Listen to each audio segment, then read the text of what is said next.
Audio test.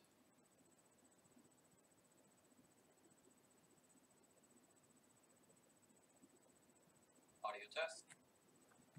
All right. So good evening, everyone. My name's Phil Gallagher. I run Thraben University, and tonight we're going to be streaming with some red-white taxes. Before I do that, though, I want to spend a couple of minutes talking about various deck lists from the weekend. There were a sort of handful of interesting things that happened between the Legacy Challenge and the Open and the Legacy Classic, so I want to go ahead and highlight some of those deck lists. Before I start, doing some talking, I'm just going to give people a minute or two to go ahead and get in here before I, go and start delving into a bunch of deck lists. I also made a couple of changes both to the website and the layout, and I just want to, see how that looks live. It looks like the chat looks a little bit sharper. I just got that updated a few minutes ago. And there have been a lot of changes to the website in the last 48 hours here. The deck list page has been completely redone and has sort of been sorted into sections now of tier 1 deck lists that are untested, and deck lists that are outdated. There's also an affinity primer that is about halfway done that I'll post once I'm finished up with that, although I need to do a little bit more testing before I'm comfortable publishing all of my results there. And there's a lot more channel functionality now. If you scroll down below the video here in, what did I call it? In my schedule and channel thing, I added a list of useful commands. So the punt command and punt count things that you see on other streams are now functional here. I currently have a punt count threshold of 3. So if 3 people say I punted, it counts as a punt. And the quote function is also working as well. So occasionally I say some funny shit, mostly about how Spirit of the Labyrinth is a garbage, unplayable card. And now you have the function to go ahead and record me saying that.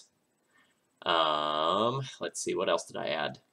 As requested, we now have a Womp Womp counter as well. And since a lot of people randomly ask me for anime recommendations, I went ahead and threw a link up to my anime list, and I sorted it by my personal ratings. So if you're interested in that sort of thing, it's there for you. Hey, thank you very much for subscribing with your Twitch Prime and throwing the fun bucks my way this much. I really appreciate it, Dark Krillus. Phil, what are your thoughts about the results of SCG Worcester?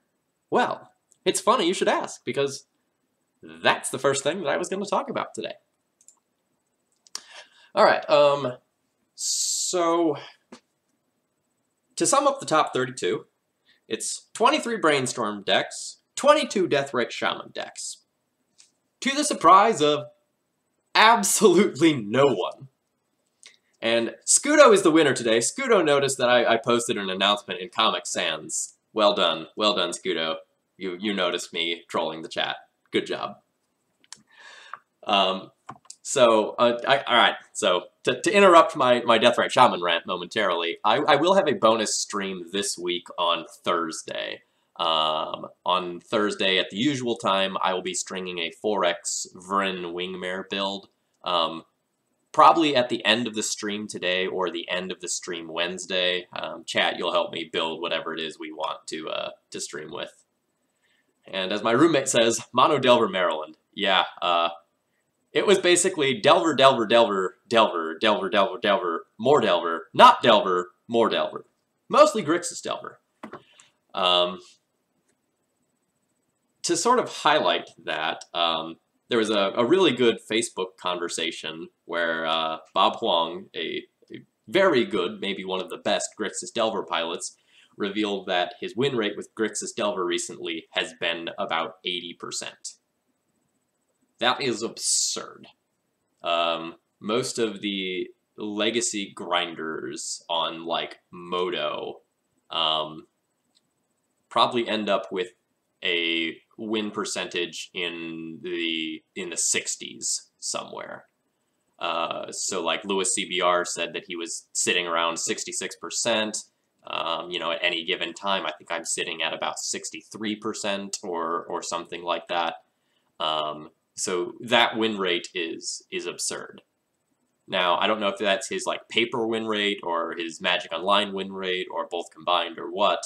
But, you know, if that's the case and a very, very skilled player can expect that sort of win rate with Grixis Delver, why would you go and play anything else? And I'm not going to walk through the Grixis Delver lists in particular, although I do want to bring up a point that's been coming up a lot in various places in about the last 24 hours. D&T might need to change how it approaches the Grixis Delver matchup. I'm going to like click on one random Grixis list here and see if this this proves the point. So this Delver list has 2 true names in the main. That's problematic. A Forked Bolt, alright, that's annoying. And in the sideboard we see like a Braid, Diabolic Edict, Dismember, a couple of Cabal Therapies, and 2 Marsh Casualties. The Grixis Delver matchup might be getting to the point where we need to treat it more like a mid-range matchup than a tempo matchup in the post-board games, and we might need to keep in card advantage cards. And so we might realistically be getting to the point where you are supposed to keep in something like Recruiter of the Guard for post-sideboard games against Grixis Delver, because like the Delver deck can slow down a ton in the post-sideboard games. So that's just kind of food for thought. So let's walk through the individual D&T lists here.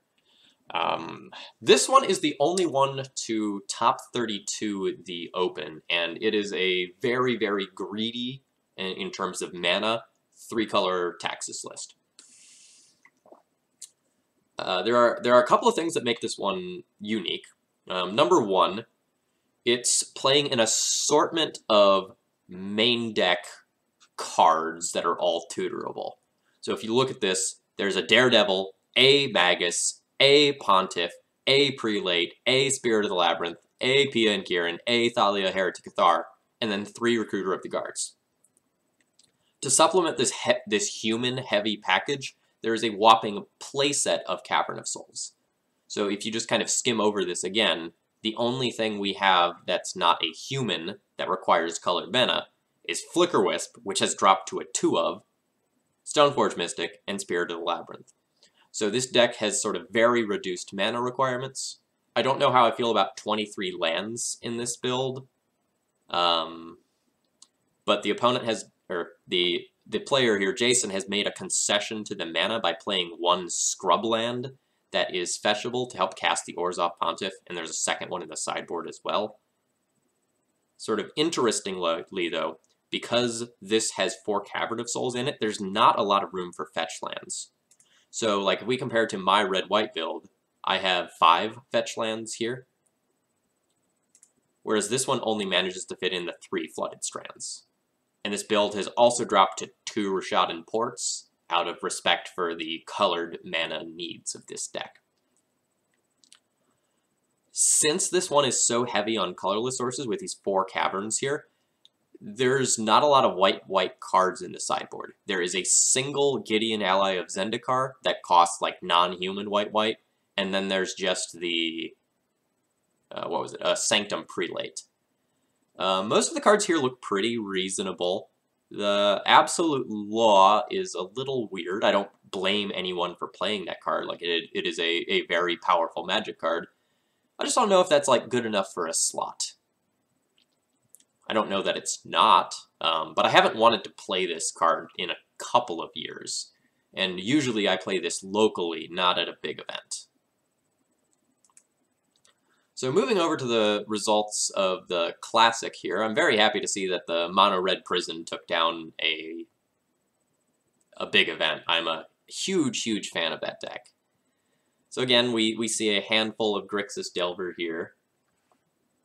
Ooh, so someone says, thanks for the content, just bought the deck 4 weeks ago and it's helped a lot. Also, I crushed Delver all weekend in Worcester. Awesome, I'm glad to hear that. You know, maybe before you tuned in here, I was just talking about how we think the Grixis Delver deck might be changing enough so that we might want to play a little bit of a grindier game in the post-sideboard games. And Moxall here is eyeing the Ratchet Bomb in the sideboard of the 3-color taxes list. That's a card that I tend to call ambitious. We have a lot of permanents. It's really easy to blow up our own stuff with that card.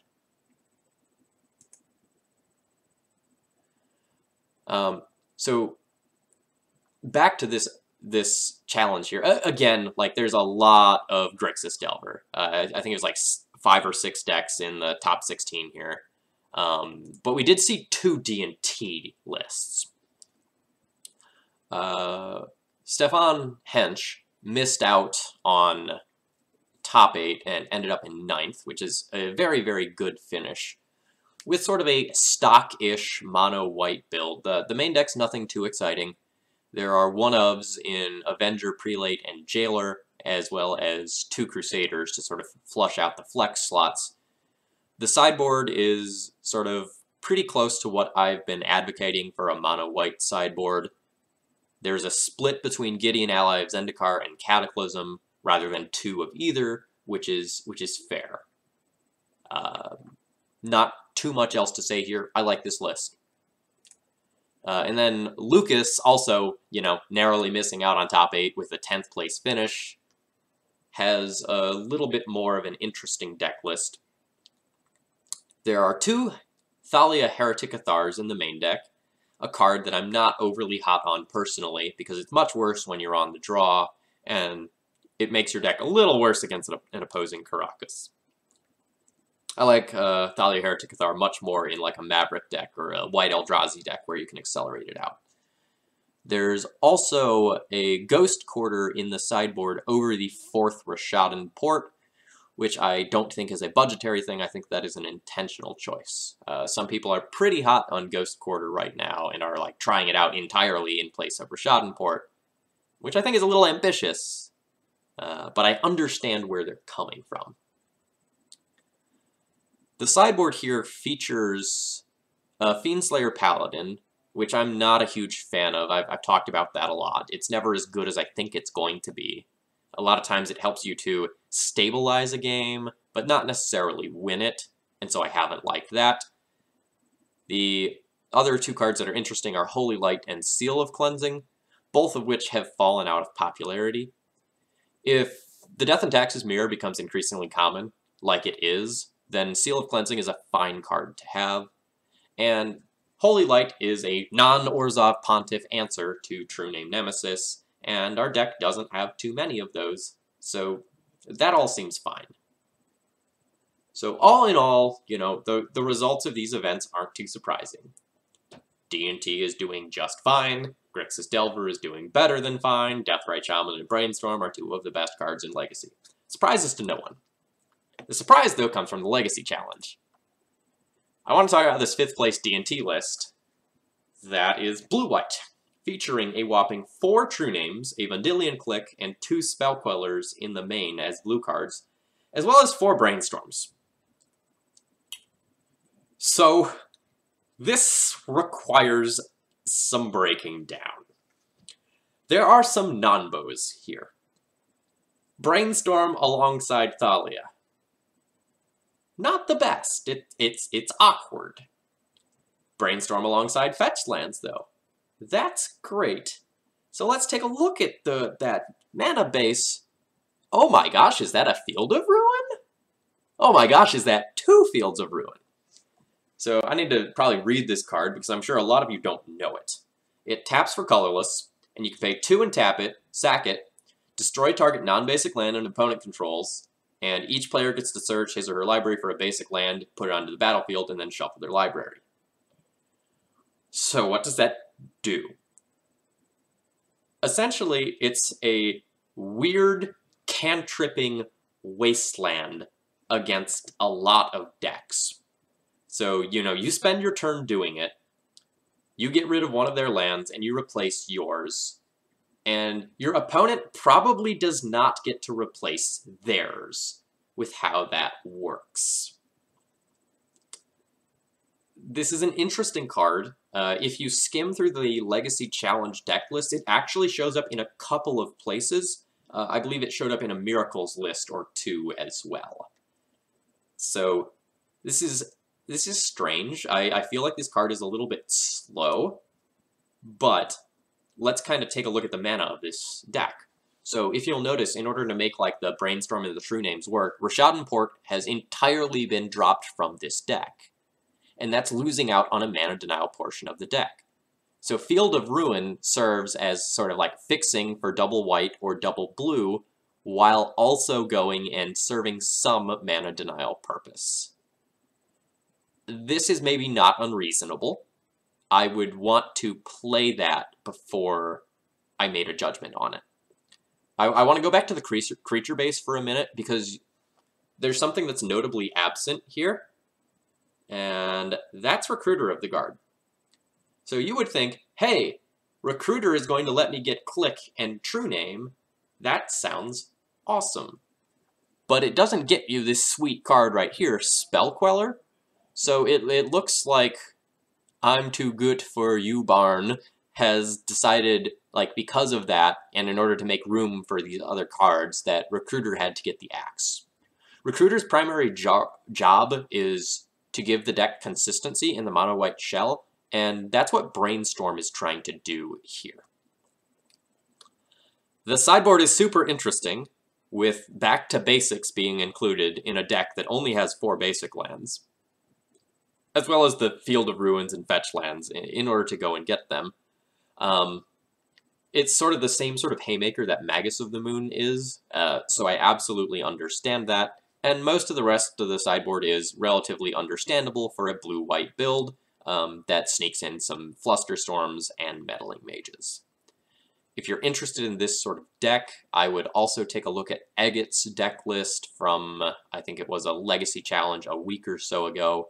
You can find that deck list on my website, and I'll be adding this one to my site later today as well. I think that's all I have to say about the deck lists from this weekend. You know, there's no need to, you know, go on a tirade about how good Brainstorm or Deathrite Shaman is. Everyone knows at this point. So we're going to go ahead and just delve right into some matches here. If you're interested in this sort of deck, I hope you have the money for True Name Nemesis. Yes, that is correct. They are a little bit pricey online. I will... So, oh, I have Agat's deck list up. Oh, I can't enter an event with it, though. So just to, like, show off Agat's deck real quick. Agat's deck from a while back featured True Name Nemesis and Stifle. True Name has a 2-of and no Vandalion and Click, but, you know, otherwise it's the same sort of thing. Although he still fit Rashadan Port into the mana base because he wasn't trying to do anything like Brainstorm. So Moxel says that was a low creature count. Yeah, 22 is a little low, but if you count like each Brainstorm as a half a creature, it's closer to 24, right? And like this is a 24, this was a 26, that was a 28, this is a 26, this is a 25. So if you consider the Brainstorms, it's not that low. All right, I'm gonna go ahead and X out of all of those now, and I'm just gonna get to it. So last thing before I get started here, I wanted to thank Chris W. for his very, very generous donation a couple of days ago. I've received a lot of viewer support and fan support in the last couple of days, and I can't tell you how much that means. But I'm not going to get sentimental at the beginning of a stream here. We're just going to battle. Sort of no real changes to the deck list here. We're just going in with the same thing that we've been playing for quite some time. You know, maxing out on the Wingmares and playing a relatively solid main deck and sideboard.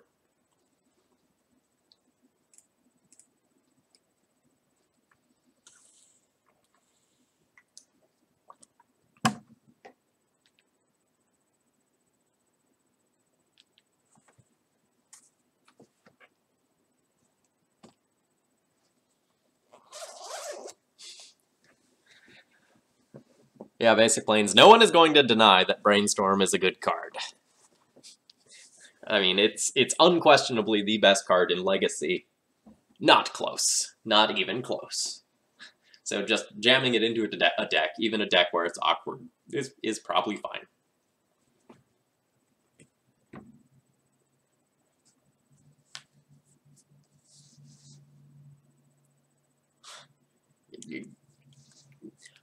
Brainstorm is a very skill-intensive card, but, like, yeah, it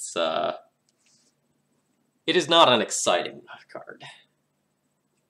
It is a card that is interesting and creates a lot of decision points and lets good players leverage their ability while also, you know, adding to consistency, but exciting it is not.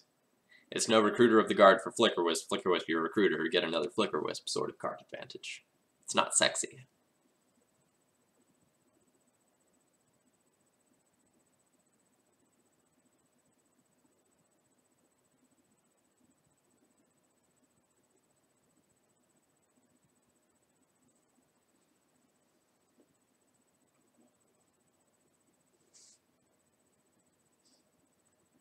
Doodalicious does not want to buy Tundras.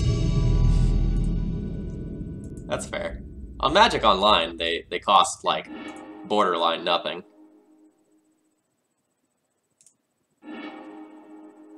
This hand looks amazing. Let's see if I have any data on my opponent.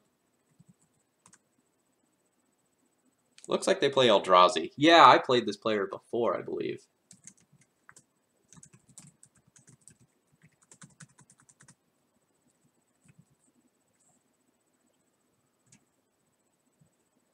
So this is a hand that lets me play a turn 3 Magus.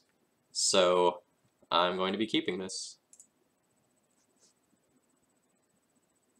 How do I feel about Containment Priest in the mirror? So if you want to board Containment Priest in the mirror, you need to have enough cards to justify that decision. Like, in order to play Containment Priest in the mirror, like, you want to board out all your Ether Vials and then board in a ton of cards that are really, really good in the mirror. And these days, I don't think most D&T decks have enough cards to make that viable. I also don't just like throwing in a Containment Priest just sort of willy-nilly. I think that's a dangerous proposition. Because it can impact you greatly, and it turns all Flicker Wisps into nukes, which is dangerous.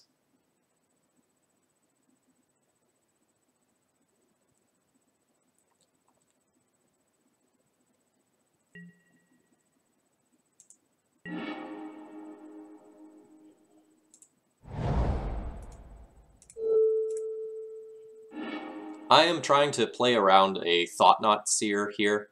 I would like to get this Magus of the Moon into play no matter what, and doing so might require me to fade a Thought-Knot Seer for a turn or two.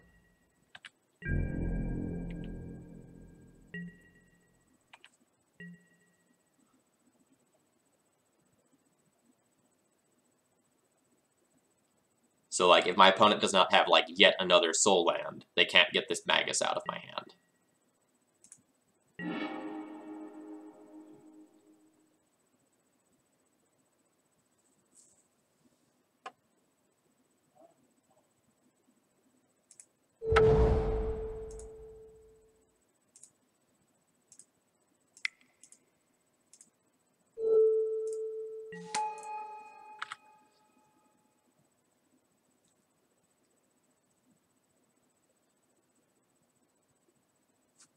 Ooh, I need to set my upkeep stop before that matters. I was playing Cube where I didn't need that.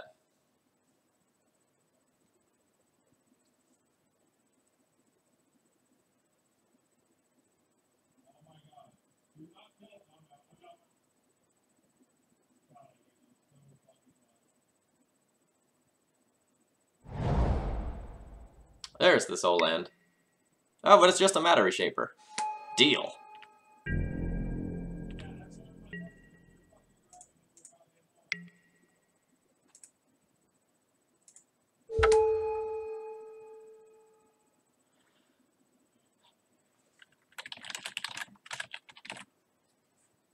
I'm going to name Walking Ballista here, since I have the Magus. I'm not necessarily worried about an Endbringer. My opponent is not going to get to like that level of mana anytime soon.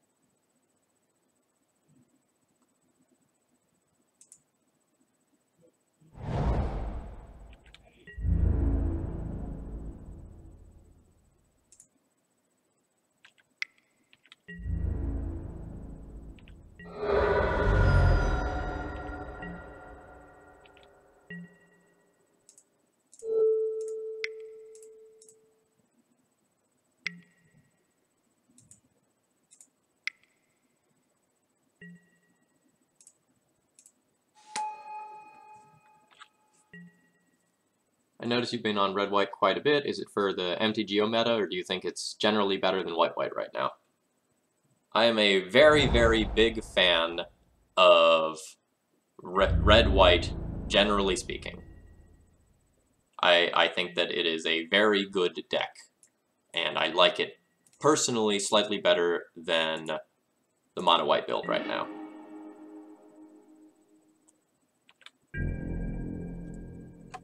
So for anyone who doesn't know how Urborg and Magus of the Moon work together, it involves this weird ruling called dependencies, where basically Magus of the Moon wins in a fight and shuts off Urborg's ability before Urborg's ability goes and does anything.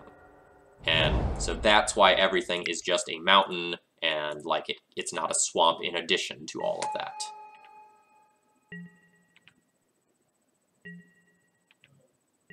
If you're interested in reading more about the details of how that works, I added that to my red-white primer recently.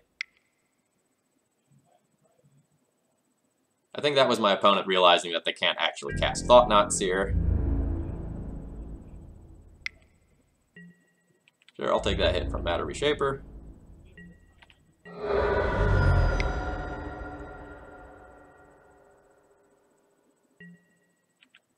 Ah, yes.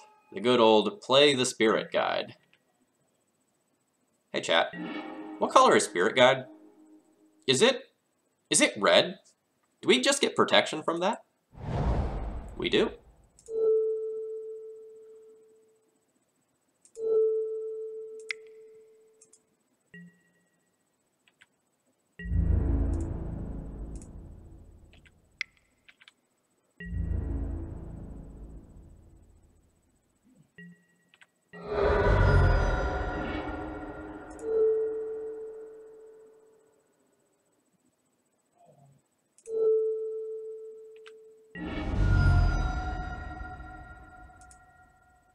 Well, that was about the best draw in the deck. Good old Flicker Wisp, being bros. I don't think I have any reason to Flicker Wisp anything right now. At the end step, I'll probably flicker out Matter Reshaper if my opponent doesn't do anything else. Whew. The answer to my rhetorical question for Simian Spirit Guide was, it's color shifted from green. That is a strong answer. I respect that answer. Alright, so game 1 win with Magus. Easy as that. But we'll be on the draw for the next game, so the next game will be a touch harder. So against Eldrazi, we want extra removal. We probably want something that can deal with Chalice. And we have a handful of cards that hit the maybe pile of cards that we can play. We start by boarding out all 4 of our Mother of Runes. They are basically dead in this matchup, except in some really obscure corner case scenarios. So those moms will definitely give us the 3 paths and the Recruiter of the Guard. Recruiter gets Magus. Magus is awesome. And of the cards left over here, I'm probably not going to board in the Cataclysms versus regular Eldrazi. I boarded in against the big Eldrazi decks most of the time. Mirran Crusader is something I don't need. PNK buys a lot of time and is really good endgame inevitability, so I'll probably bring that in, and I probably want the Relic Warder. Again, it can get rid of Chalice, it can get rid of a bunch of stupid things that they can board in, like Sorcerer Spyglass, for example. So I probably need to cut 2 cards here, and it's probably some combination of like Thalias and Wingmares. I'll probably do 1 of each, and maybe even chop the second Wingmare for a Crusader. The Crusader can trade with Thought-Knot Seer, whereas the other cards cannot. Crusader is also an absolute boss if you end up getting him equipped. It also has 2 toughness, which is relevant versus an Endbringer. Just skimming one more time to make sure I didn't miss anything.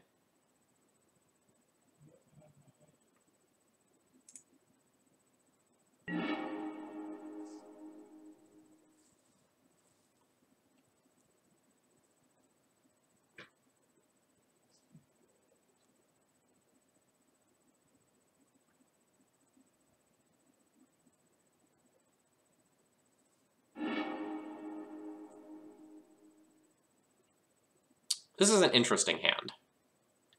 So this is a slow hand, but it is a hand that can go removal spell into removal spell. However, these 2 cards are dead right now, and the Thalia is not the best. A like Vile Wasteland hand would be better, but I don't know that I can just throw back a hand that has double removal spell. I probably need to keep this.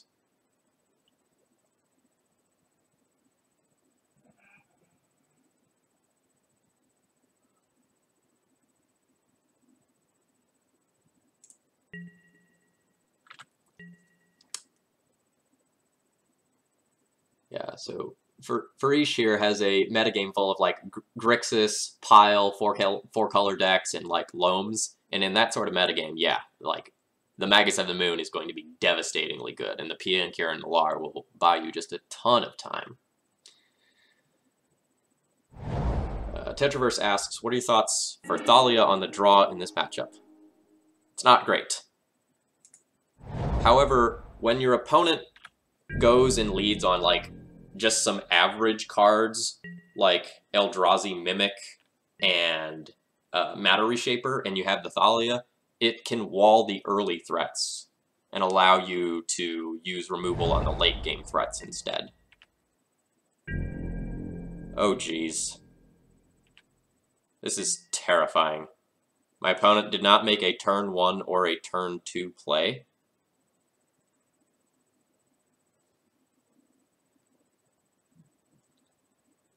Oh no, they've stopped in their second main. So they're thinking about making a play.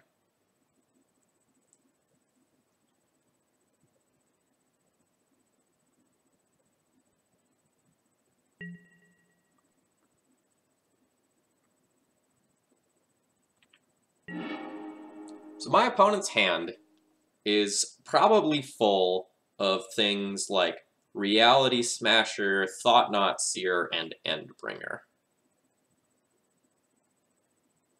So, what do I want to do keeping that in mind? It's very possible that I am just like not supposed to play this Thalia here and just hold up removal for like a Reality Smasher that's about to come down. I would really like to not take 5 damage if my opponent has a Reality Smasher, especially if their hand is like Smasher, Smasher, Endbringer or something like that. If their hand isn't full of like really, really big threats, it has to be full of like removal spells as well, so playing the Thalia might not actually do a lot. So I'm inclined to just pass the turn here.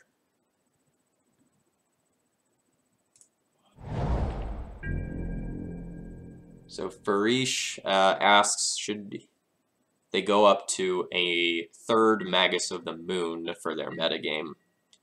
I recommend no, despite how good it probably is. I'm going to let my opponent have this token. I know that I can remove it, but I'm going to try to get like a card out of this. They're just treating that as a lotus petal. And you don't counter the lotus petal, you counter the thing that the lotus petal, you know, puts into play. So, back to the third Magus of the Moon. Oh my god, again, just like passing? That's scary.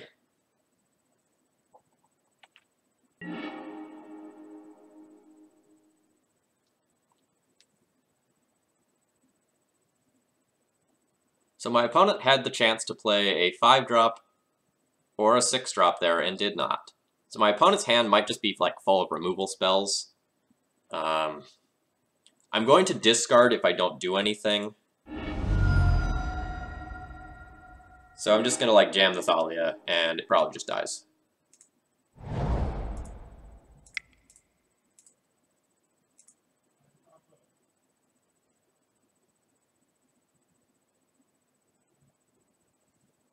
I don't remember how much I followed up with that Magus thing, so I'm just going to say it again. The third Magus makes it increasingly harder for you to get the basic planes before you can go and deploy the Magus. So that next Magus sometimes ends up hurting you quite a bit.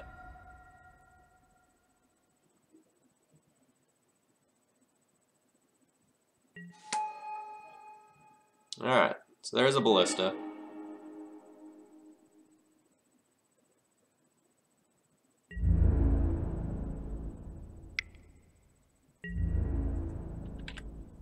Again, a little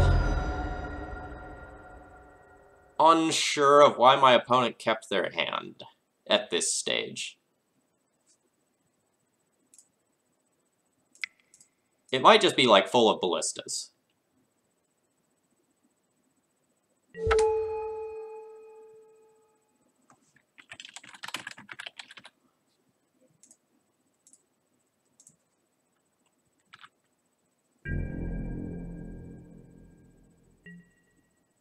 I also wouldn't be surprised to see like a Dismember or equivalent on the Revoker to keep the Ballista alive. Yep.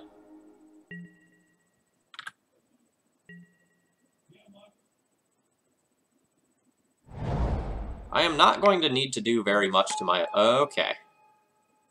I was about to say I'm not going to need to do very much to my opponent to, like, kill them. But the Jitte is going to let them gain life back and continue to use their Ancient Tombs.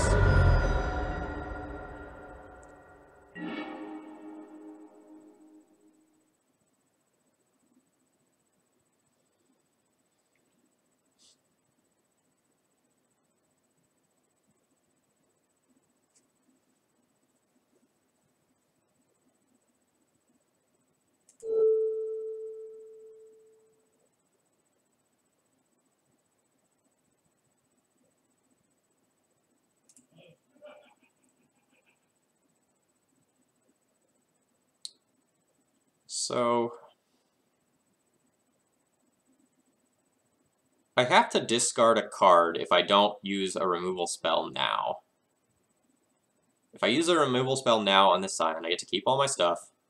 My opponent will go to equip on the Ballista.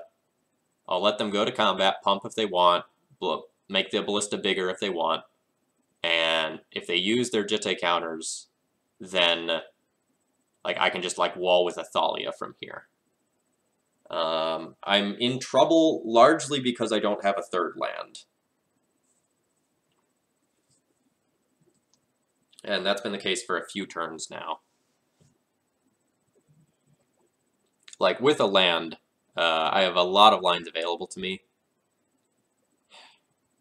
I almost want to just, like, pass the turn, though, and, like, discard a card that's not going to be relevant to this game, like the Batterskull.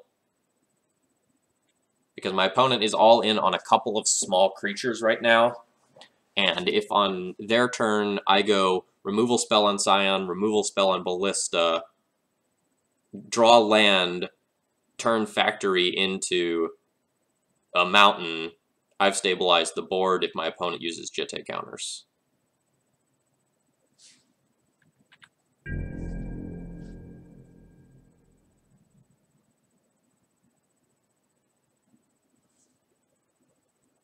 And by waiting, I sort of give myself some options for what I do with my mana.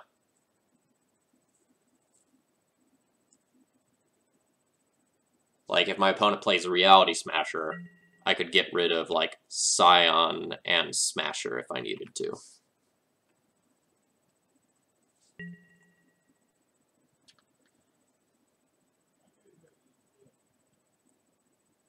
On the off chance that I draw a Stoneforge, I'd like to have this Batterskull, so I'm going to dump this sword.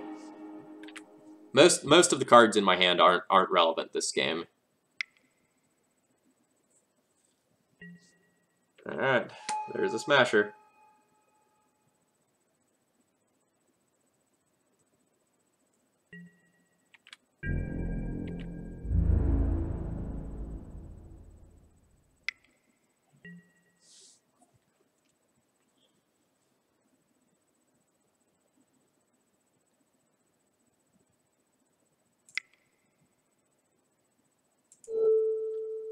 Basic planes, if you type ! Womp Womp, you can start the Womp Womp counter.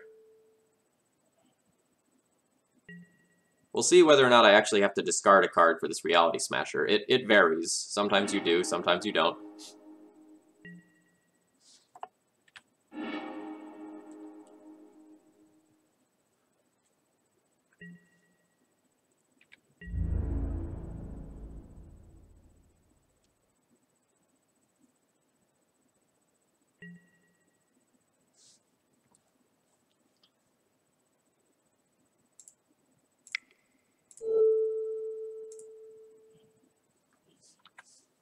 So with a land, we can bounce the Ballista to kill it, and it'll take out the Flicker Wisp. And then the following turn, we can turn the factory into a mountain. Really need the opponent to use some Jitte counters, though, at some point.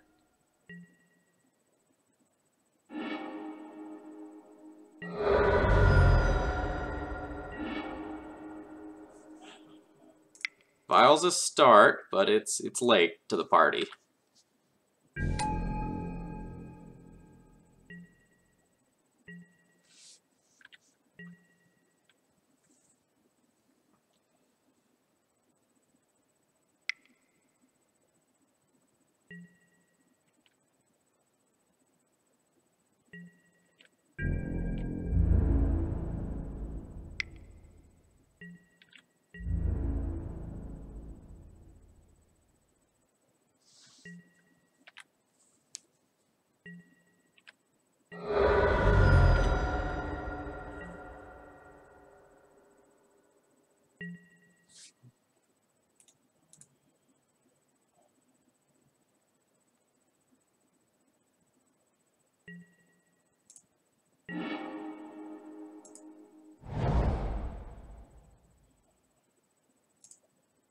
Alright, we are dead on board if my opponent realizes we are dead on board.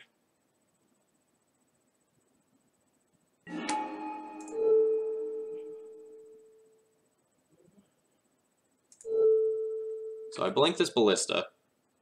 My opponent should shoot me for, or can shoot Flicker Wisp with one and shoot me with the other, and then go like Animate Factory, Equip Factory, bash in for remaining damage after they like pump up the Ballista one more time. Yeah. So this will go at me at the Flicker Wisp. That puts me to 7. Or am I gonna live at 1? No. It's 8. Yep. Okay, so we're dead.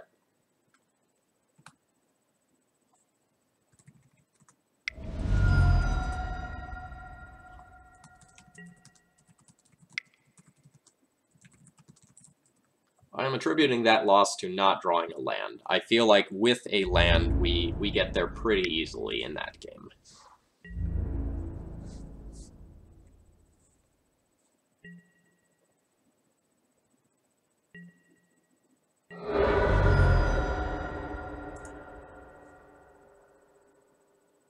I don't think I'm going to go ahead and change anything. You know, the information I have doesn't make me want to change my mind. You know, I know that they're playing Ballista. I suspected that from, you know, game 1. We still have the Revokers in the deck, so we'll see how we can do.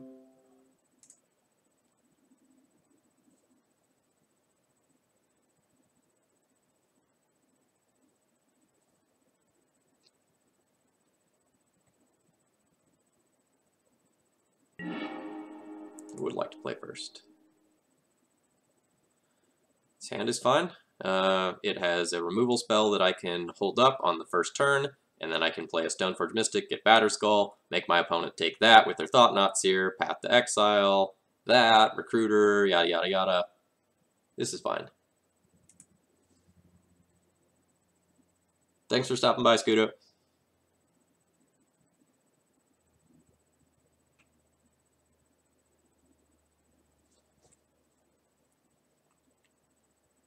The best hands against the Eldrazi contain an Aether Vial and Mana Disruption, so that you get to like knock them off on the early turns and just kind of ride your Vial to victory. But this is like a good enough hand where there's no way we throw it back looking for a Vial.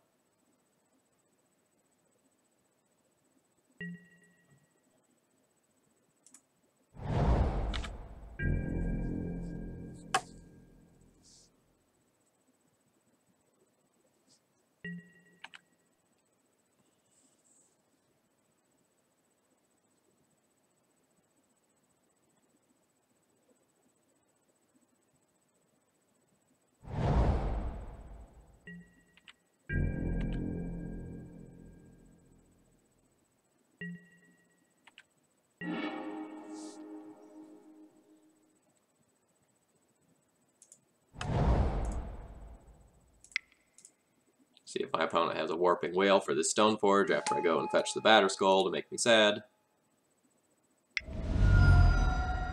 Oh man, are they... Oh, they make a critical error here by Warping Whaling the Stoneforge before I actually search. So now that I know I don't have the Stoneforge to put the Batterskull in, I obviously get Jitte.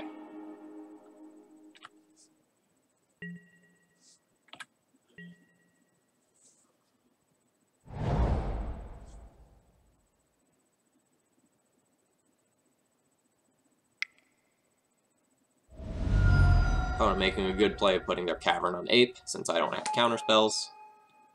Endless one for 3. Sure thing.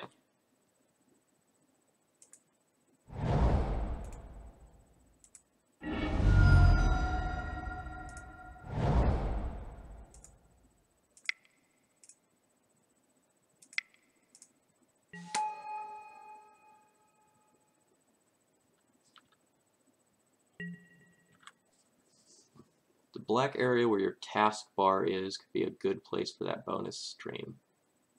Oh, actually, that's a really good point, iPronto.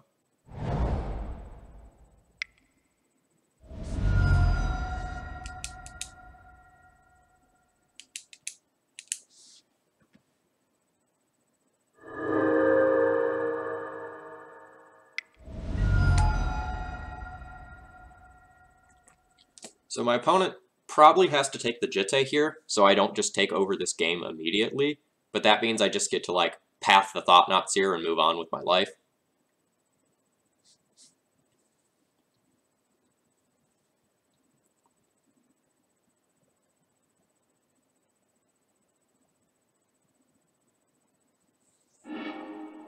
Yep.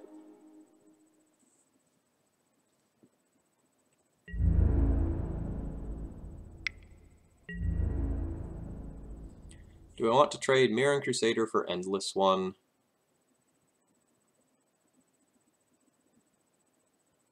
If I get a piece of equipment with this, like, Recruiter of the Guard, then I probably don't want to do that. Or if I get, like, a Flicker Wisp for the Endless One with Recruiter of the Guard, I don't want to do that either.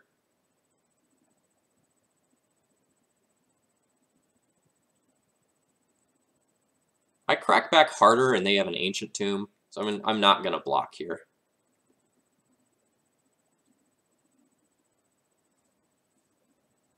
So iPronto, I will probably make that change in between games. Oh, Magus. I don't know if I'm actually going to cast that or not. It largely depends on whether or not I draw a basic off of this. If If I draw a basic off of this, I'll jam the Magus.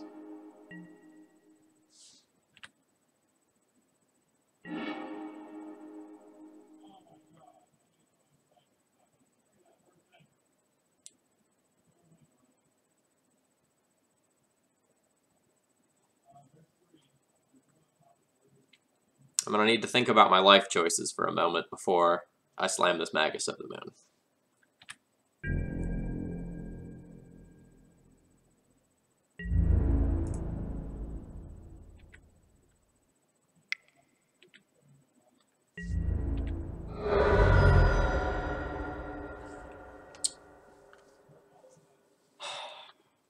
So, if I slam the Magus of the Moon, I stop my opponent from playing any Thought-Knot Seers or any of the other like real Eldrazi cards, but I don't stop them from doing like Walking Ballistas and such. So I don't really know if I'm quite in the position where I can just like slam Magus and be 100% to win.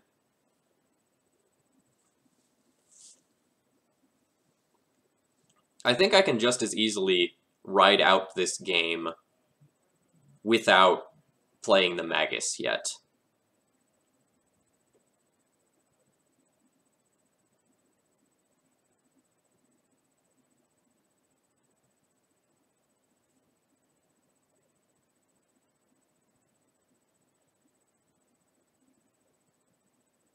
Moxel, I don't want to recruit P and K. Like, if I recruit P and K and then I play Magus on the following turn, and my opponent removes the Magus, I can't actually cast that. So, like, I think I'm gonna like Recruiter this turn. Like that much is happening, I think. I'm not sure what I'm gonna get.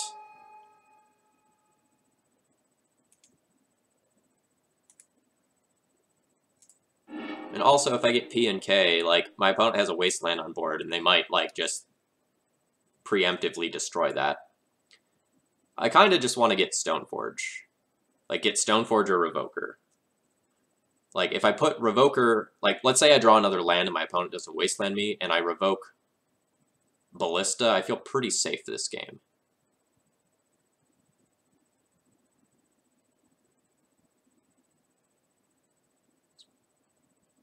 Is my Batterskull gone? That's what happened, right? No, my Jitte's gone. Is my Batterskull's still in the deck. I'm going to get a Revoker, I think, in case things go south.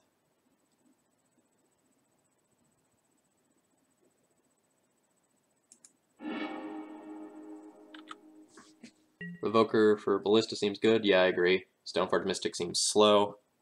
I also agree.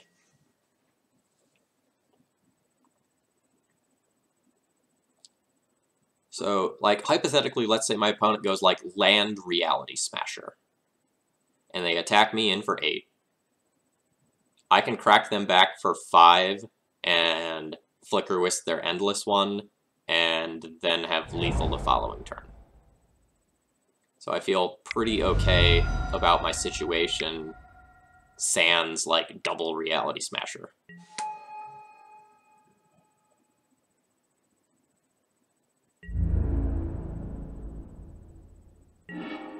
Wow, opponent has absolute respect for my board and opted to not attack in at all. That's probably a very smart line. So what does that make me want to do?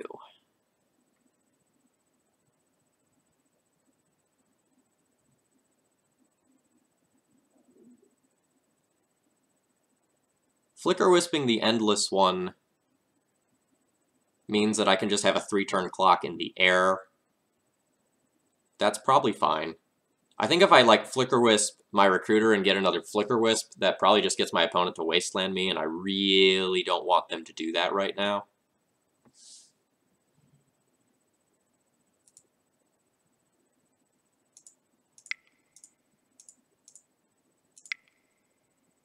I can also, like, Flicker Wisp one of my own lands so that I can port. But I think I'll just take the kill spell.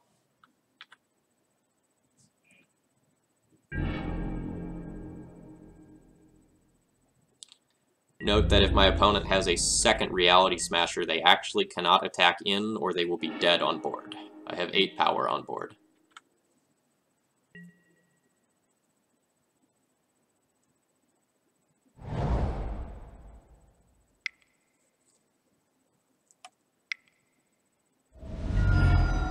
Alright, all his dust kinda sucks.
Oh, Stunton, that's great. So for anyone just listening, he got to one-shot a Stoneblade player at the last Legacy event with Sword of War and Peace on Mirran Crusader. That is indeed one of my absolute favorite things to do. I love, love, love doing that.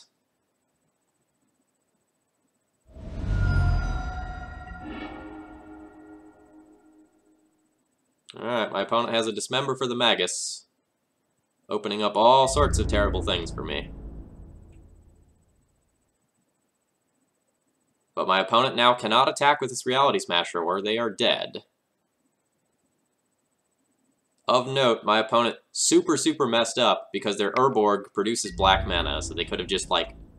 Or no, never mind. That was a mountain at the time.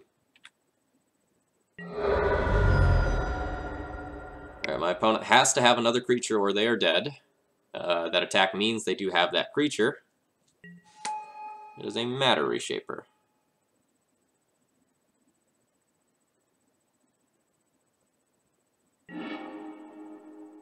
Alright, this P&K is not happening anytime soon.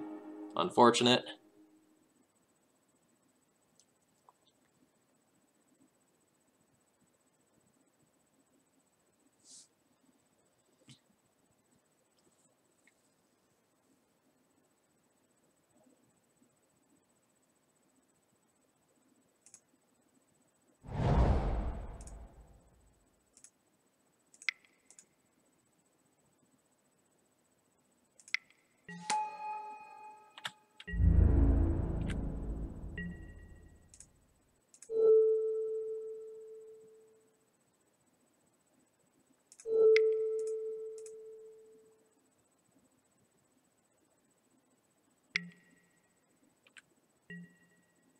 We're both in a weird spot. So my opponent can't attack in with their current board. Otherwise, like, I have lethal.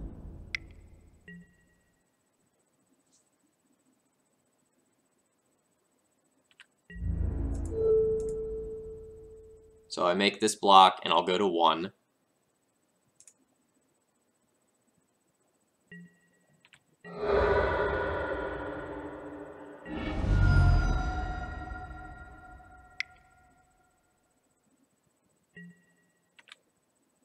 Alright, that probably means I'm dead. Yep, alright, that's super unfortunate.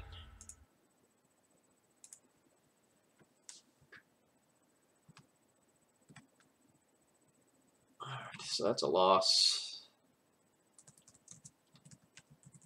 Game 3, narrow loss.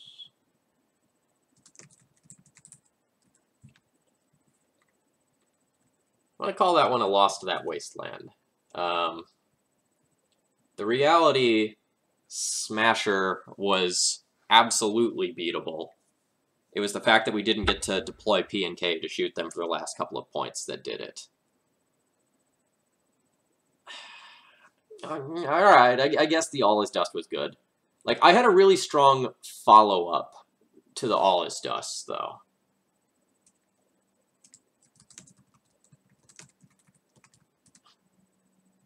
So, like, the All Is Dust got the 3-for-1, but our hand was still gas at that point. Like, I guess I'll record the All Is Dust being a problem, though.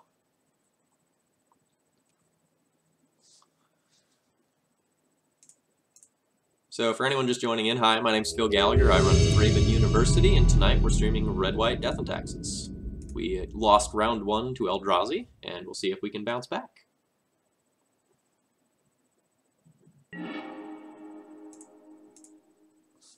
Blue Hen 28. I don't recognize this name. My opponent was seen playing Infect in 2016. Don't know that that means anything.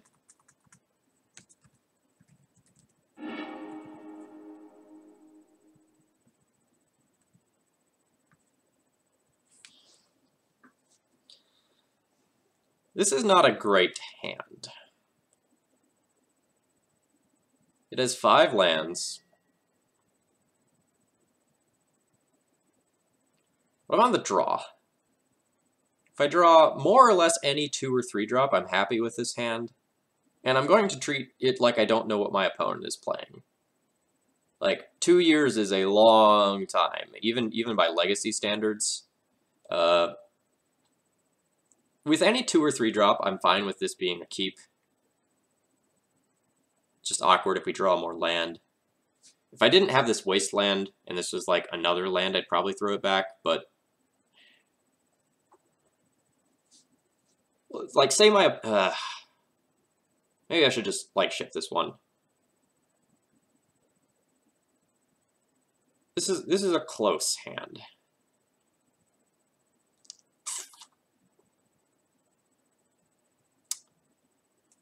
I'm gonna keep it. Like, say my opponent is on Infect. I have a Mom if they play a turn 1 Glistener Elf. And I have a Wasteland if they want to go for the whole, like, Inkbomb Nexus route. Alright, Unmasked, targeting me. Looks like my opponent is on Reanimator. This Caracas could be pretty great.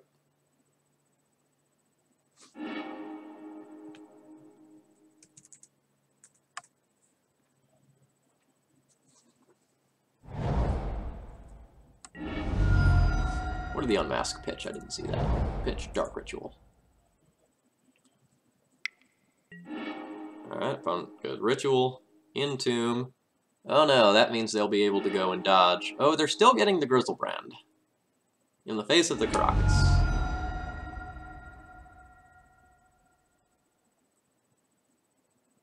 This is a risky line that may leave them at, like, 2 life with no Grizzlebrand. Or, excuse me, 4 life, no Grizzlebrand.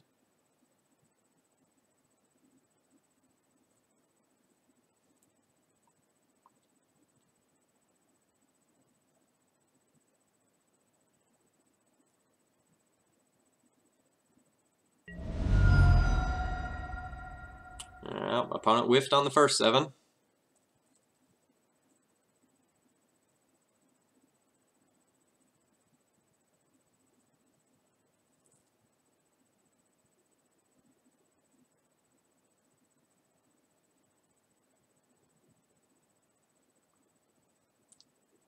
Opponent's taken a whole long time over there. They might have whiffed on second 7, at least for, like, generating a creature this turn.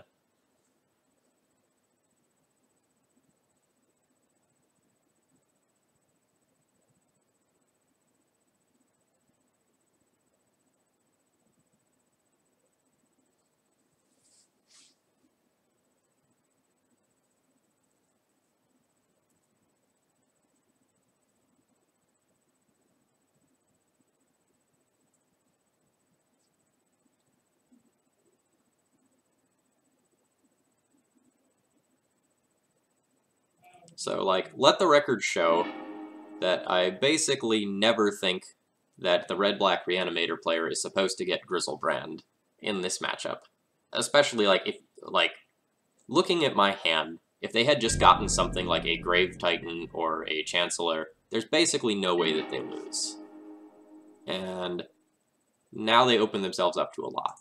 There's not even another creature in the graveyard now, so like they straight up might just like lose because they put themselves to 4 life with this Grizzlebrand.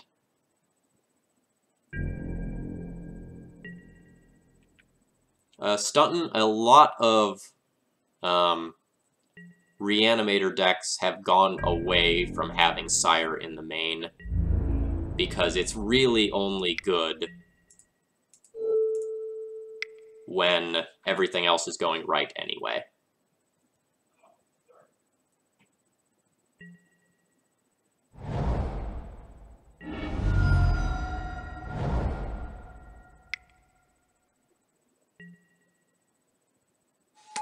Animate dead on my PNK. That's the life they're living right now, chat. Let the record show. So, how bad is my opponent's line? This bad.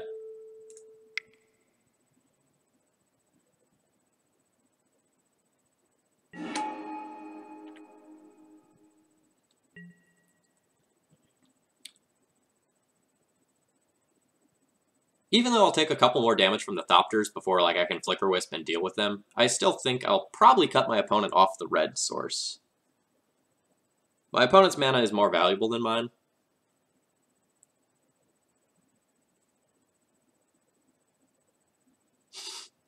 Praise be indeed. Although there is some argument for just like getting Wingmare into play, followed by P and K into play, and then like P and K into play just ends the game, and like one Flicker Wisp hit also wins the game. I don't really know what I'm supposed to do here. This is really close. But I am going to Wasteland my opponent. I am in no danger of dying to 2 Thopters. That is not something that is going to occur, like, reasonably at all. I just want to, like, keep my opponent from doing multiple things in a turn, if at all possible.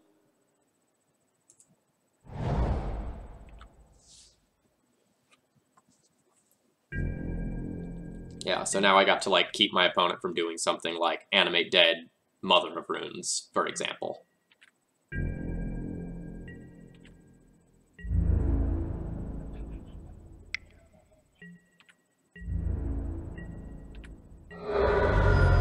Yeah, the opponent's real sad. And, like, now they'll discard their Grizzlebrand. Oh no, they have a Chancellor now. But they might not even be able to, like, reanimate that. And in fact, I think I'm going to try to ensure that they can't.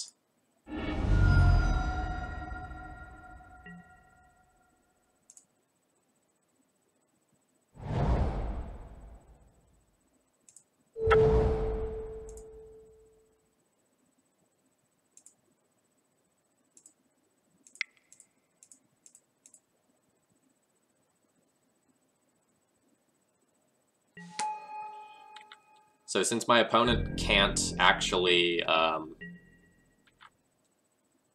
cast like one of their 1 mana things on the Chancellor, they have to do a 2 mana. This Bryn Wingmare should make it so like they just have no outs.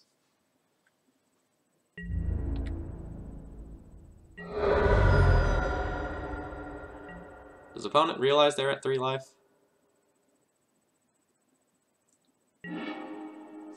What do they discard on? They discard another Chancellor.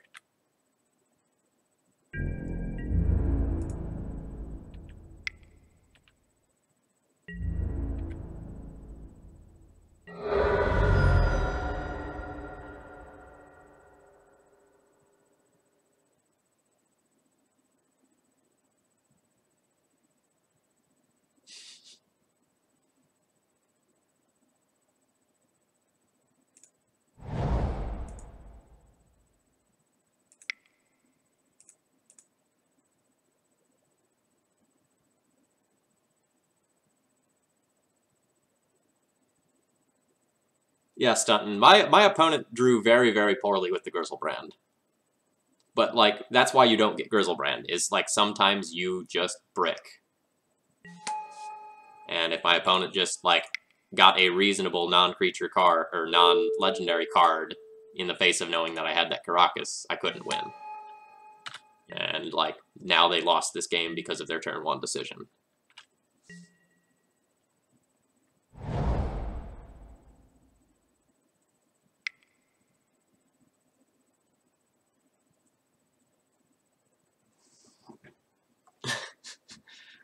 The message is indeed, I concede.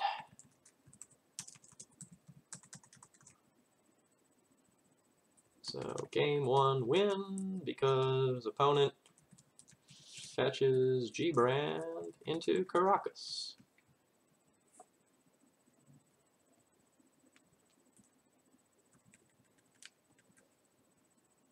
And I've talked about this a lot in writing. Oh man, chat, I messed up. I should have taken a screenshot of them animating deading my PNK when I bounced it. That was a mess up on my end. The message is, I have 2 Thopters and I'm not afraid to use them. Sounds good.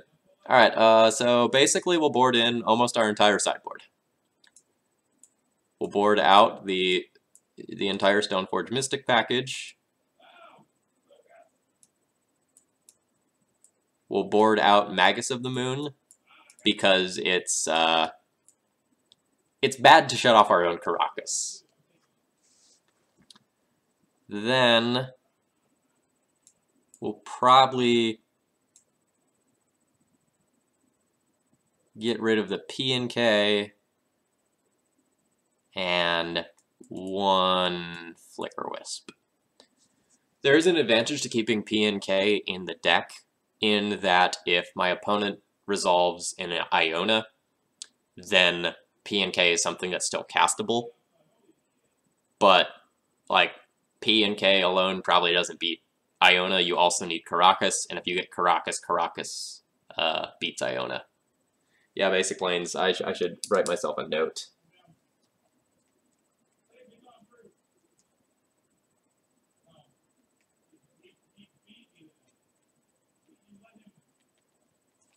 Because that was a good moment. I enjoyed that.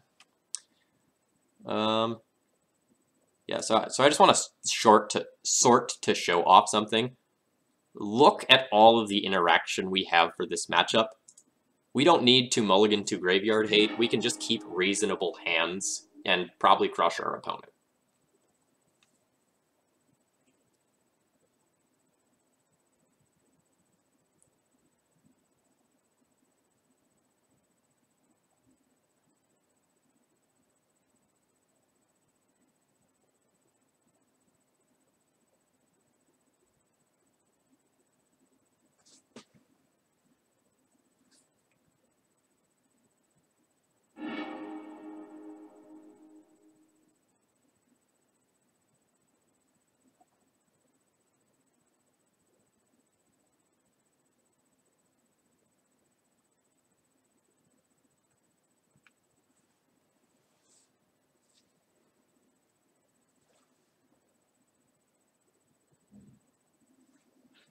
So this hand is solid. It has triple removal spell and a revoker as well as some mana denial elements. I'm a-okay with keeping this one. And I don't F6 against Black-Red Reanimator until they see my hand. That way they don't know whether or not I have, like, Surgical Extraction.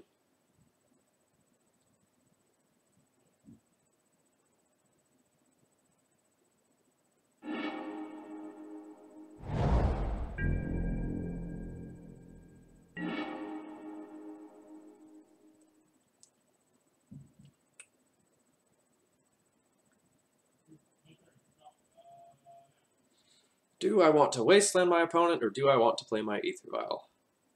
Wasting them off the Bayou isn't the best. It's not one of their primary cards.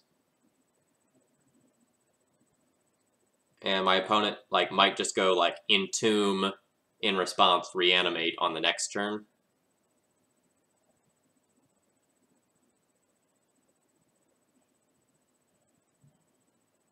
But I don't really want to give them 2 mana for if they don't have Entomb in their hand. Because then it might open something like Faithless Looting into Reanimate.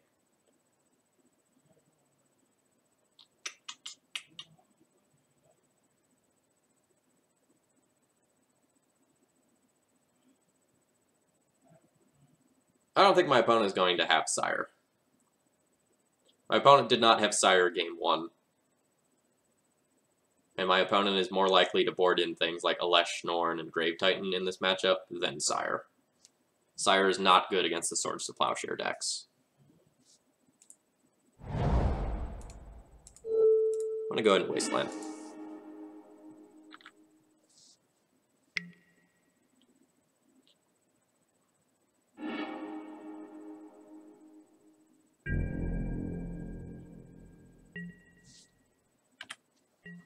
Alright, the Iona is annoying, not unbeatable.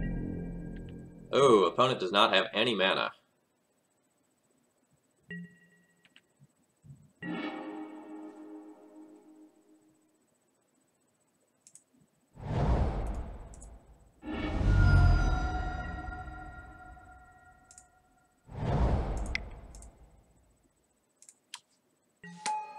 Having this Vial before my opponent has the Iona means that it's very possible to just race this Iona, even if they draw, like, land and Reanimate. Oh wow, my opponent does not have another 1-mana Reanimate card here. That is rough for them, because they're just getting Wastelanded.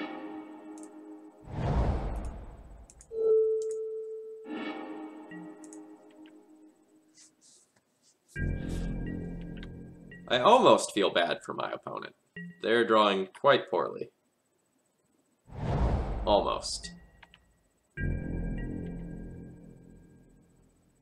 When I draw the Karakas off the top, I might feel bad.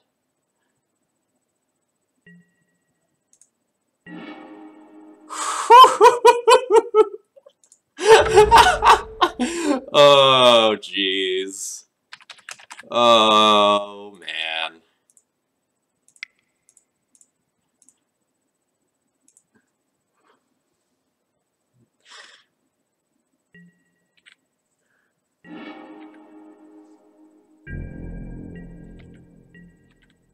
Magic is a skill-intensive game.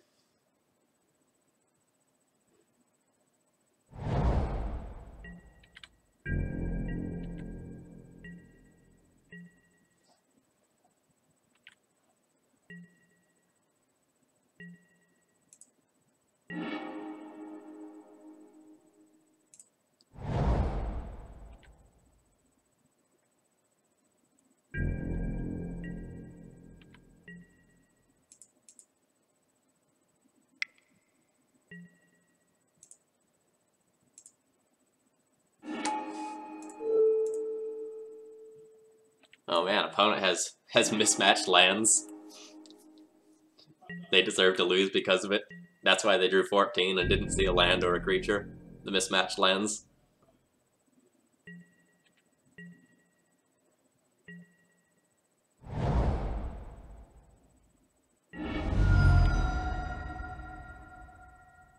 Alright.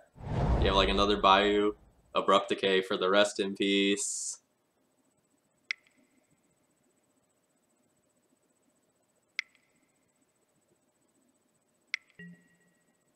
Oh. Abrupt Decay the Flicker Wisp. Sure. I'm not even gonna path to exile my own Flicker Wisp here to get another land. That's how little I care about that card.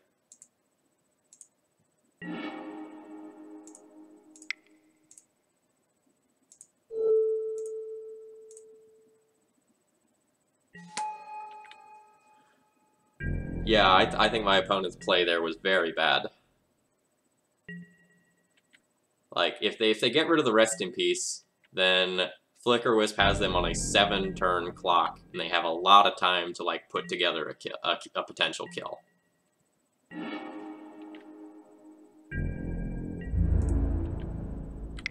That's also a sign of weakness that, like, hints to me that they don't have something crazy like a Massacre on the other side of the board that I need to worry about.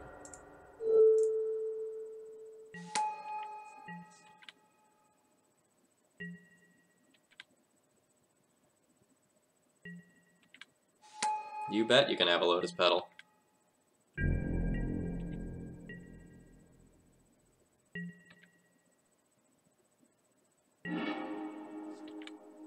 And I'm fine with both of these creatures rumbling in here. I don't care about either of them.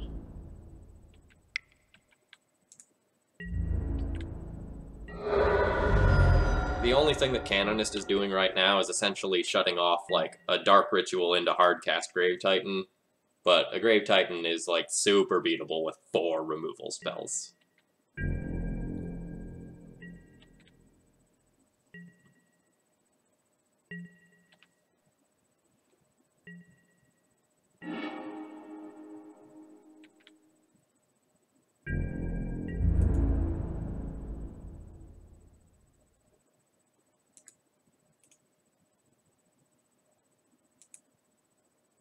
Now I'll play more cautiously.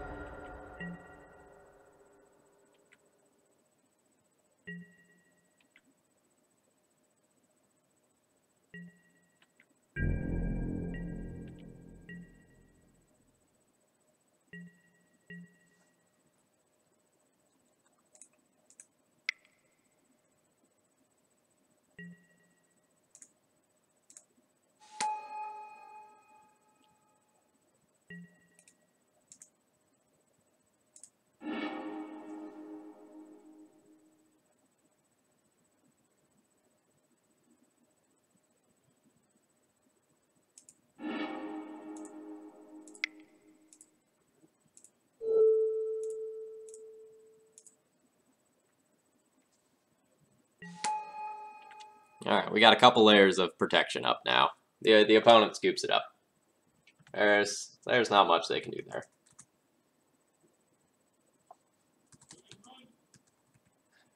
Game 2, win with... That's a win split between Rest in Peace and Wasteland. And my opponent having a little bit of a rough hand. Apparently Twitch streams public executions now. It was pretty bad. It was real bad. But like my opponent made some decisions that were suboptimal, right? Like game 1 they lost to their own decisions. Game 2, like they didn't have very many decisions. And they kind of bricked, but like their whole hand might have been a mulligan in the first place. In your opinion, how does one beat 4-color Loam with a stock taxes list? So that's tricky. Loam is a very skill-intensive matchup, and if I'm going to be completely honest with you, it depends on how much your opponent wants to beat you. If your opponent is prepared to beat you, you probably don't win. So, Welshman, look up Matt Soul's list. I think it's M-A-T-S-O-L-E. His 4-color Loam list is full of like a whole bunch of different planeswalkers and a bunch of extra removal in the sideboard, and you're just probably not going to beat decks like that. But the more fair Loam decks that aren't overly built to beat you, you have a good chance at just playing normal games against them. If I were to just generically recommend a couple of things, I'd say resolve Rest in Peace and a Prelate on 2, and those 2 things can be great. Alright, so I'm on the draw against a 22 EN. I have no data on them. This is a reasonable hand, so I will keep it. Ah, the mirror it is. Being on the play in the mirror is good.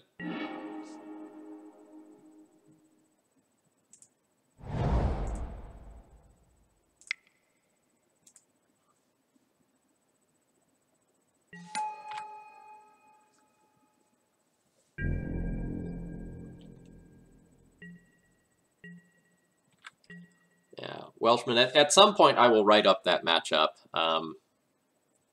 but it's not an easy one to write up. A lot of what you do changes based on what you have going on. and like what your opponent has going on.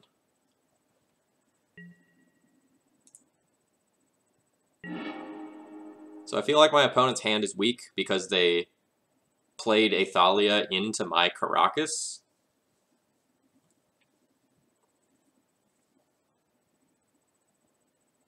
I could just bounce this Thalia now, but they might not realize that's something I can do.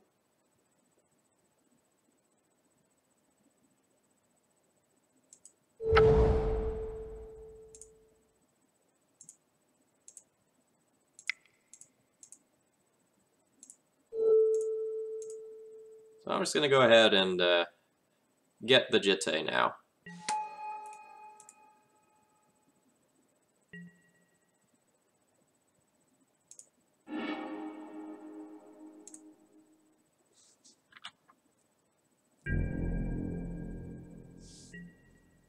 So Kenny, funny you should mention that. A couple of days later, I got a message from that player that we just like super embarrassed on stream because they were playing very, very badly. Like they won the match anyway, but they were just making like mistake after mistake after mistake and letting me stay in the game.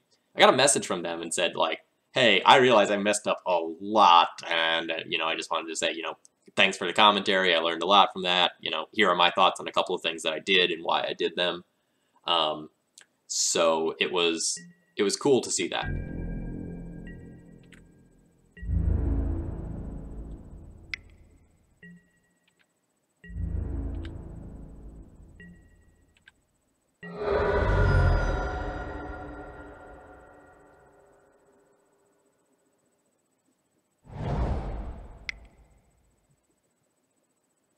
My opponent just... Alright, my opponent gets a Recruiter.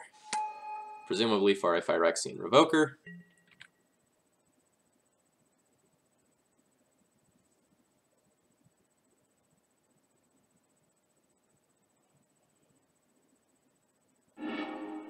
Yep, for a Phyrexian Revoker, as expected.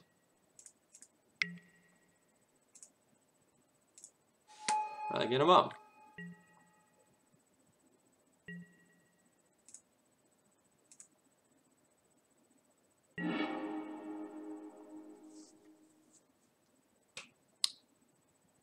Alright.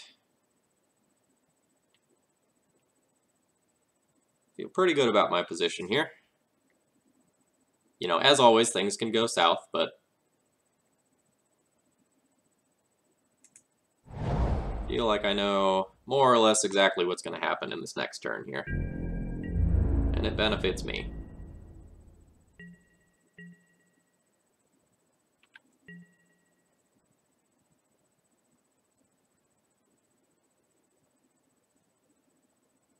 Yeah, Welshman, you should not have to wait long for that.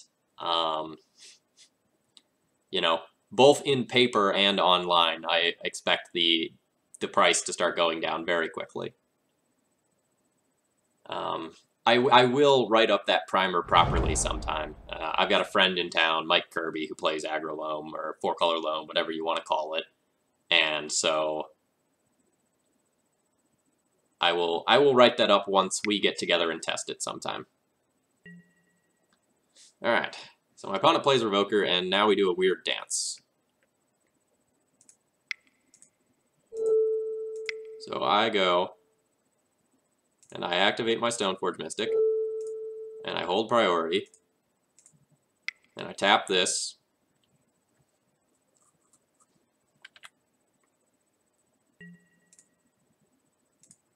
and I put in Stoneforge Mystic. Will I use Stoneforge Mystic's ability? Yes. And I can get either Batterskull or Sword of Fire and Ice here. Sword of Fire and Ice will let me like shoot my opponent's stuff, and I can use my own bomb to push it through. Oh no, I can't push through the Revoker right now.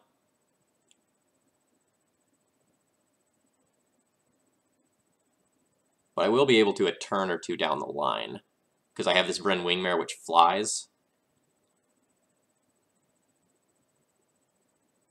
I don't think I'm in any danger of dying, so I'll go ahead and get this. I'll put that sword into play.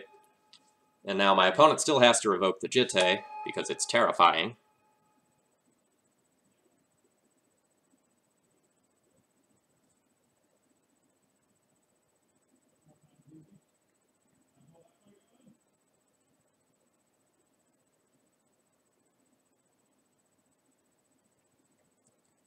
And now we're gonna stare at each other until I win the equipment war, in all likelihood.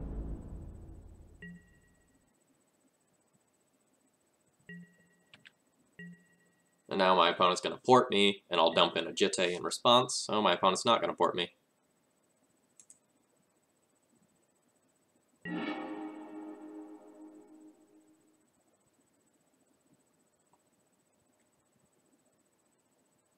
What does that mean?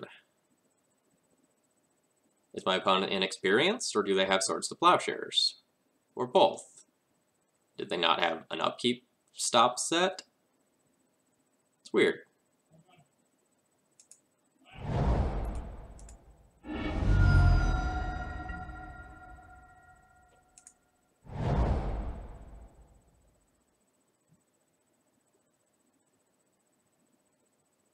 So I'm going to plan on Stoneforging in the Jitte, and putting in Wingmare, and then attacking with Wingmare on the following turn. So I will probably port my opponent's port.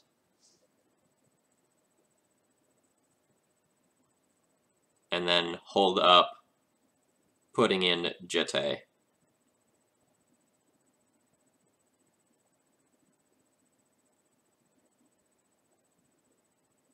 Yes.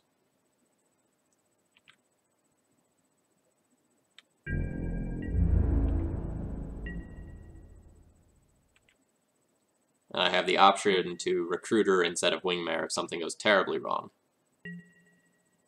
I'll show my opponent how Rashad and Port works real quick.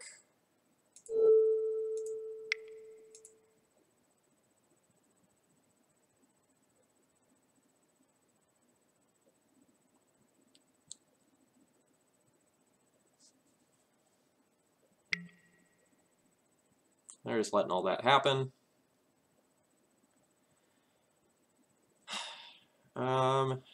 Is there any reason why I don't think there's any reason why I need to Wingmare right now.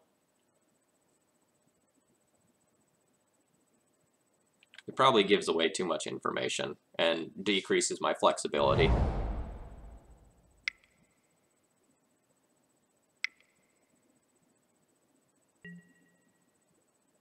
A Flicker Wisp. Yep.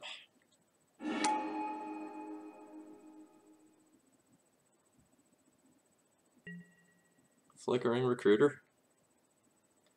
That is a thing that gets to occur.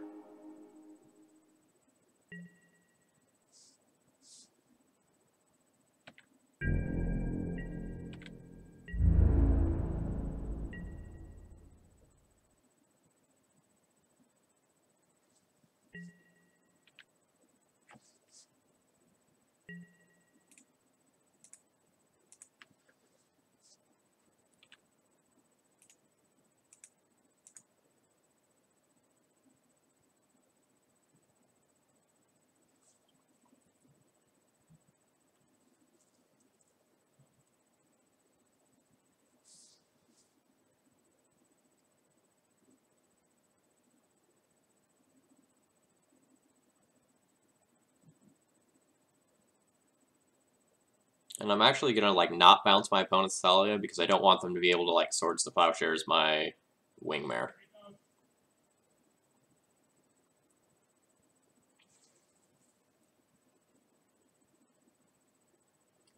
Yeah, my opponent is not gonna be happy in the next 2 turns here.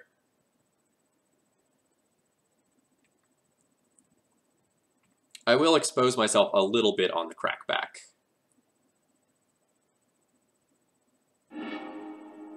Alright, they get a Flicker Wisp. Grade A all-star card. Don't blame them.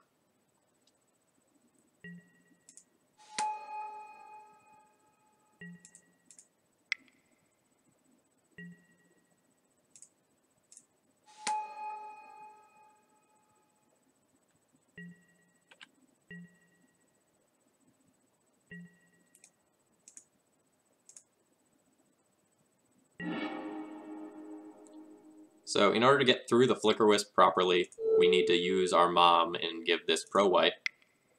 We can do this at any point because my opponent can't actually Swords to Plowshares here.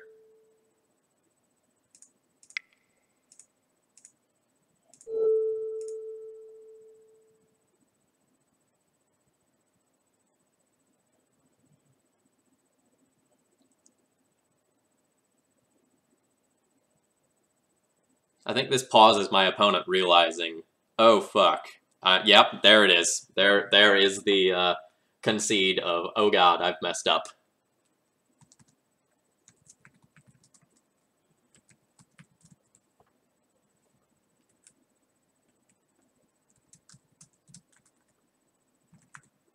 So my opponent made a handful of small errors that game that added up to put me ahead. His Containment Priest and Flicker Wisp, an opponent's creature, is awesome of an interaction as I am hoping it is. You bet it is, Stunton. You bet it is. That stuff is gone forever. Yeah, so Welsh, it's very possible that, like, that is exactly what happened. Like, my opponent was holding up 1 mana for Swords to Plowshares, forgetting their own Thalia because it was kind of irrelevant to the board state. That is very, very possibly what happened. So for the mirror, we board out Magus of the Moon as the red-white deck. It's very good against us in some cases and does borderline nothing to my opponent. And we'll board out our Thalias, and then probably out 1 Vryn Wingmare, leaving ourselves with kind of the like normal core of the deck, plus a few removal spells, generic beater to kind of hold down the ground with first strike since we're boarding out the Thalias, and a little bit of extra selection and removal. Kenny, I played a decent amount of Eldrazi Displacer, and that exact combo for about the first 2 weeks that Displacer was legal. It was really fun. It was really good against like Reanimator and Infect style decks, but otherwise kind of average. So this is a pretty powerful hand in the dark. You know, we've got Vile Curve into like Mom Stoneforge. Can't ask for too much more. There's a small chance that my opponent can get more aggressive than us with them being on the play. But since they just let on planes go, our odds are pretty good.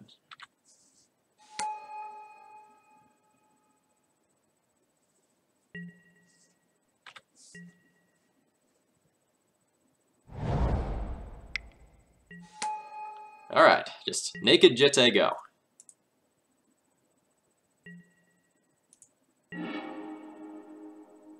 Well,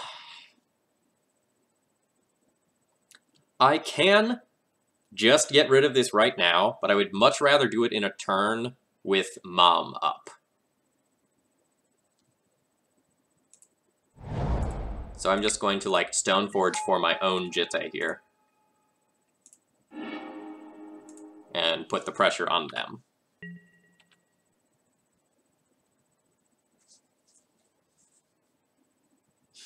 There is no Womp Womp counter for the opponent, yes. They are very likely going to need one.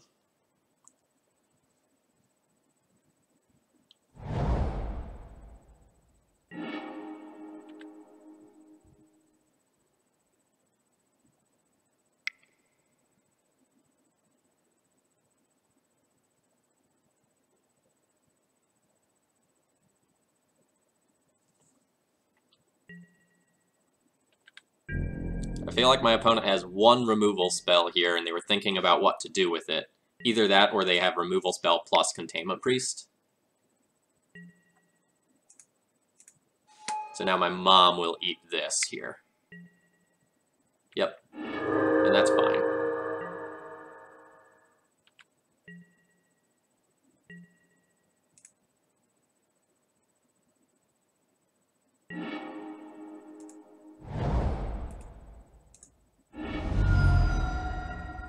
I'm just going to get a basic plains here, even though we might want red-red for a P and K at some point. My position's pretty good, and I just want to, like, keep my position where it is at.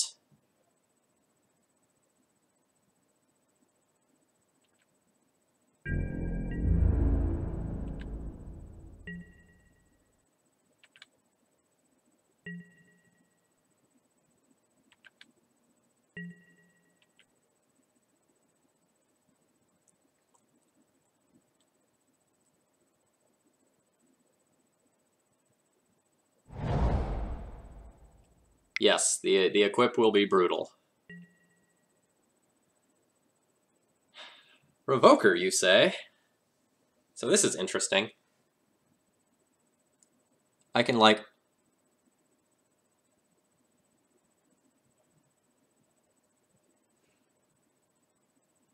I can do the same sort of thing I did before, where, like, I put in a new Stoneforge, get Sword of Fire and Ice instead, activate the Mystic, put in Sword of Fire and Ice, make my opponent name Sword of Fire and Ice, and then, like, have this Relic Order to either get rid of the Jitte or the Revoker, depending on how things go. Yeah, I think this is the same thing as last game here.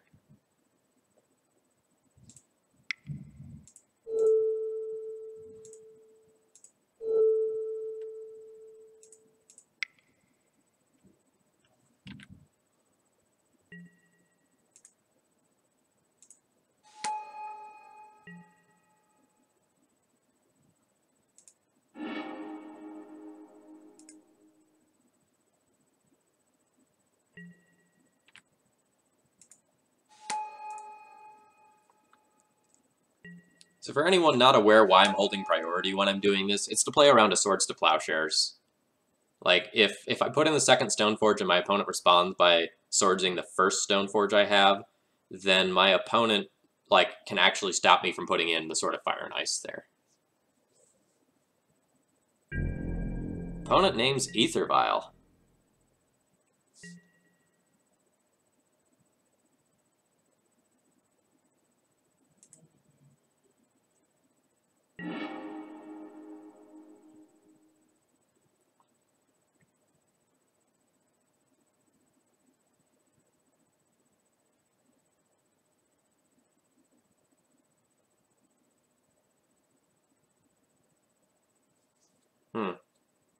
This is interesting.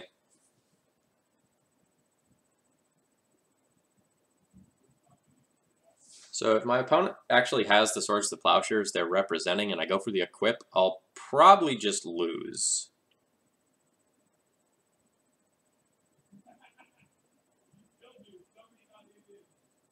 I can just Relic Order the Recruiter, leave them with the Jitte, and then have this Flicker Wisp to, like, deal with the Jitte or their next creature and let my Sword of Fire and Ice take over the game.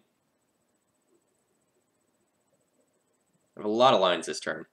I can just Flicker Wisp the Revoker, Vial in the Relic Order to get the Jitte, but that kind of still loses to Swords to Plowshares. So I'll probably just, like, attack in with both of my creatures. My opponent's forced to take them, and...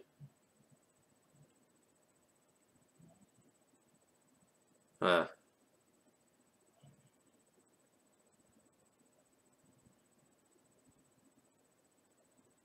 do I not lose if they have Swords to Plowshares?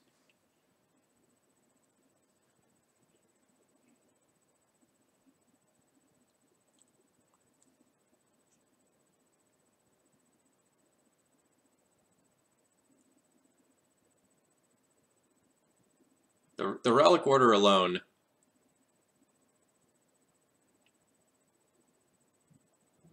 doesn't really beat it. So let's say I go for the equip. So I go for the equip, they have the Swords to Plowshares, a Stoneforge eats it. They attack in with Revoker, I trade my other Stoneforge for the Revoker, and then on my next turn, I Relic Order the Jitte, and they can't use the counters to get rid of it, or that's that.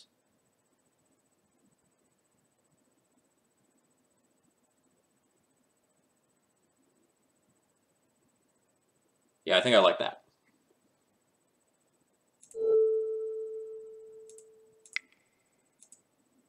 This is the good old, you know, make them have it.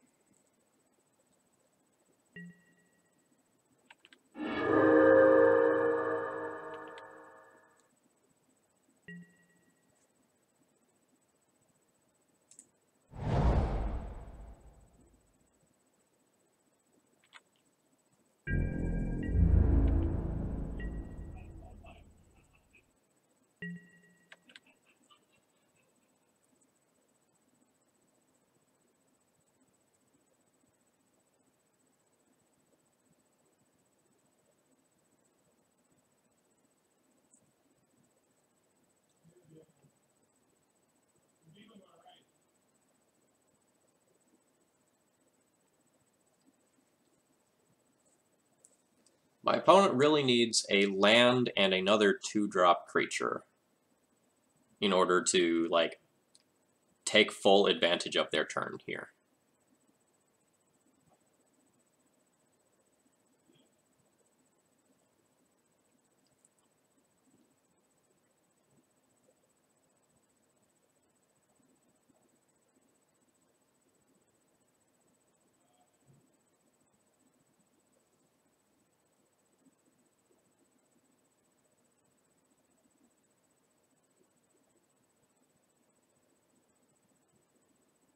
My opponent probably has a lot to think about here, because, like, assuming they attack in with the Revoker and trade it for the Stoneforge, then that opens up my Ether Vial to, like, put in a creature right now.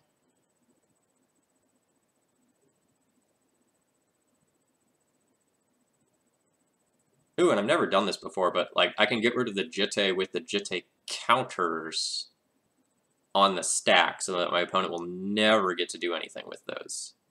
That's cool. Literally never done that.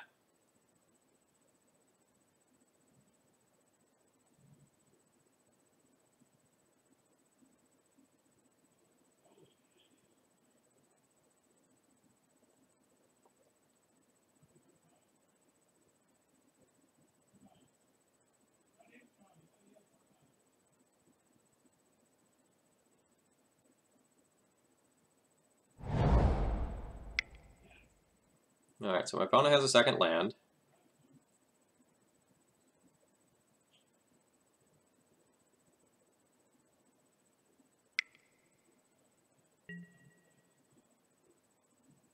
Council's Judgment. Well, you know, obviously I have no response to that. I guess that gets rid of my sword. Gets rid of my Stoneforge Mystic. Sure. I too will vote for Stoneforge Mystic.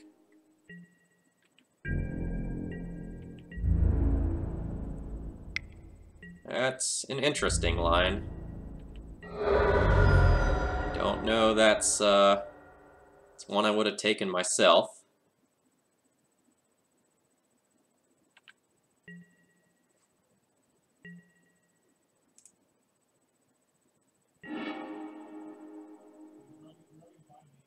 Well, that's dirty.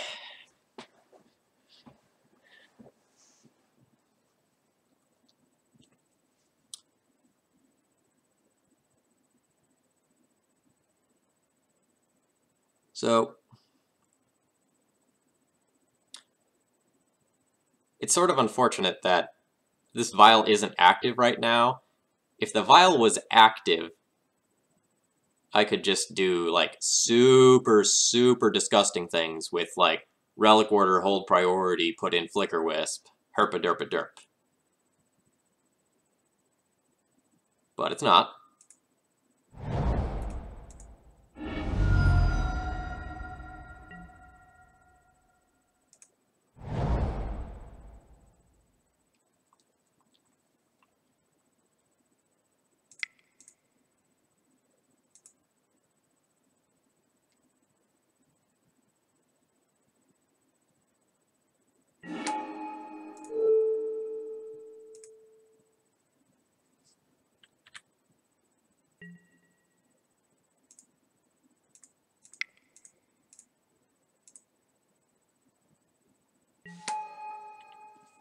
And now I get to, like, hold up this Flicker Wisp for the rest of the game as just a huge, huge safety net. If my opponent doesn't do anything, I may put in a Flicker Wisp on their second main phase. I'm not sure. Depends on how much mana they still have up.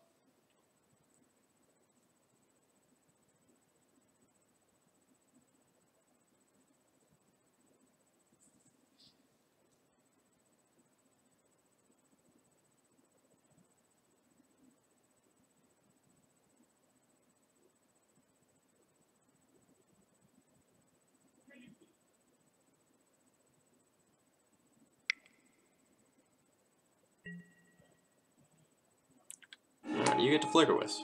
What are you Flicker Wisping? My Ether Vial. Well,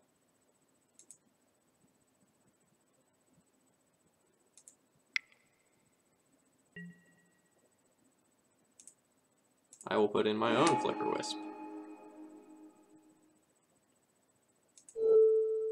And I'm going to go ahead and flicker their Jitte in case they have another, like, land that they're going to play, and they're going to go for, like, land equip on their Flicker Wisp.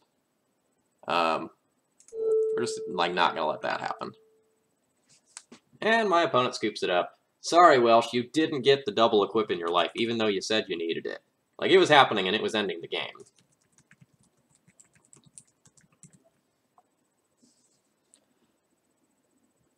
So, my opponent had some decision points that could have gone differently that game. They could have Council's Judgmented away my sword, for example, instead of the Stoneforge Mystic. That was kind of a desperation play that they were making.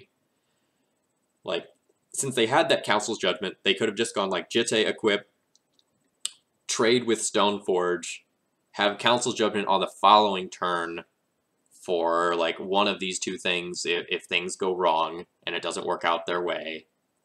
There were different lines they could have taken that might have put them in a better position to win that game.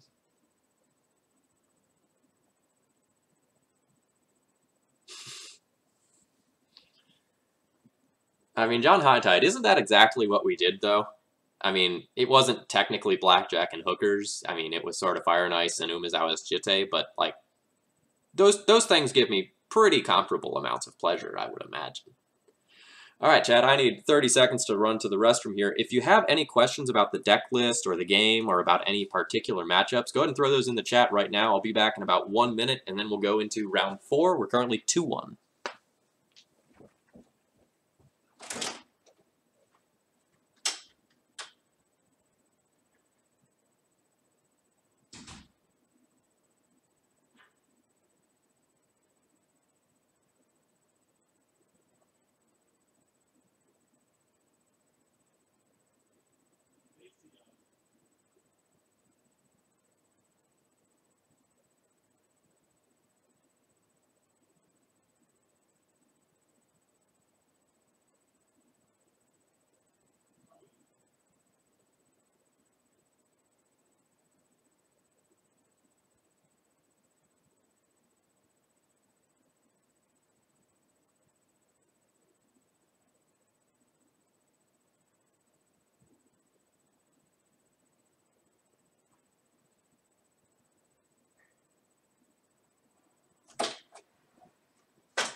All right.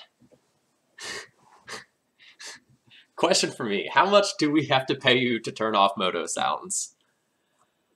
That's a good question. I'll have to think about that. I like the Moto sounds. They keep me from passing priority too quickly. It's a good cue to me when it's my turn, especially when I have like multiple tabs going and I'm talking to you. The Moto sounds cue me in that I can take another action. What equipment do you fetch versus burn? That's a good question. The easy answer is probably not Sword of Fire and Ice. You want one of your two pieces of equipment that will let you gain life. Batterskull is the one with higher upside, but Umezawa's Jitte is the one that's safer. So say your opponent goes and kills your Stoneforge. If you have the Batterskull in hand, you might be shit out of luck. Whereas if you have the Jitte in hand, you can still realistically cast that. That being said, there are some times where you will want Sword of Fire and Ice over the other two. Those tend to involve racing scenarios where fetching sword leaves your opponent dead on the next turn, or scenarios where, say, your opponent has an Eidolon in play and you need to like push through and kill that for some reason. Like there are some niche scenarios where Sword of Fire and Ice is fine. Truth be told, I often board Sword of Fire and Ice out in that matchup if I have Sword of War and Peace in my sideboard. So if you're not sure, I would probably fetch Jitte. If you already have an active Mother of Runes, then fetching Batterskull is probably better, though. Alright, thank you all for joining me this evening. My name's Phil Gallagher. We're currently 2-1 streaming Red, White, Death, and Taxes. For any of you who haven't done my Mulligan survey yet, I encourage you to visit Thraben University. That survey is going on until the 11th, and then I will go and write up that matchup, or excuse me, that article, and take a look at all of the data. Starstreak asks, do you have any sideboarding information available? In my matchup tab, I have advice for each of like 20 different matchups or something like that, but I don't necessarily have like an in-out for any specific deck list. I tend to view those as crutches, and they sort of help you from getting better. Clone 103, I feel like I've played against this player before.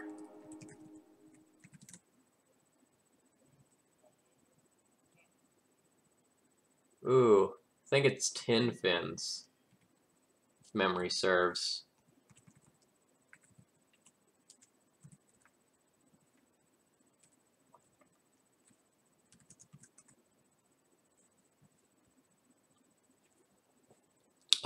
Starstreak, you have my contact information, though. If you have any specific questions, don't hesitate to ask me. I'm going to keep this hand.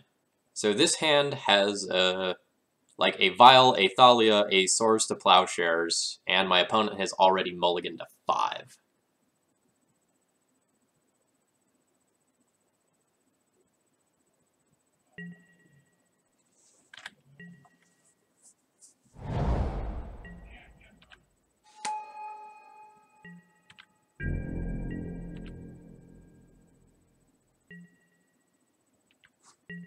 Take off this stop on my opponent's second main.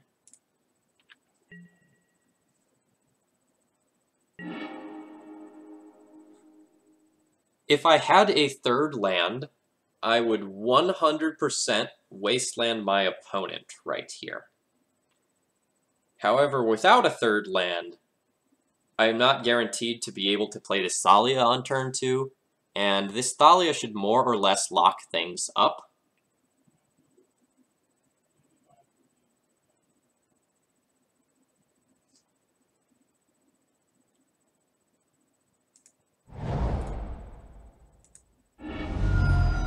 So I'm just gonna like play to winning the game with Thalia on my next turn.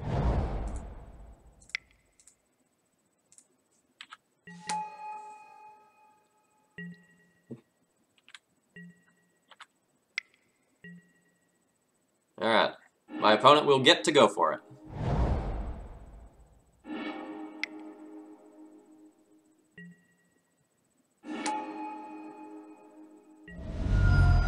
So my opponent is on the Lion's Eye Diamond version, meaning that they're playing on Burial Rites. So my opponent gets to draw another... Oh! Alright, so excuse me, chat. My opponent is not exactly playing Tin Fins. They are playing the sort of like... It's kind of like a 2-card Monty deck, where they're trying to either combo Vampire, Hexmage, Dark Depths together, or Grizzlebrand, like, Children, Shallowgrave stuff together.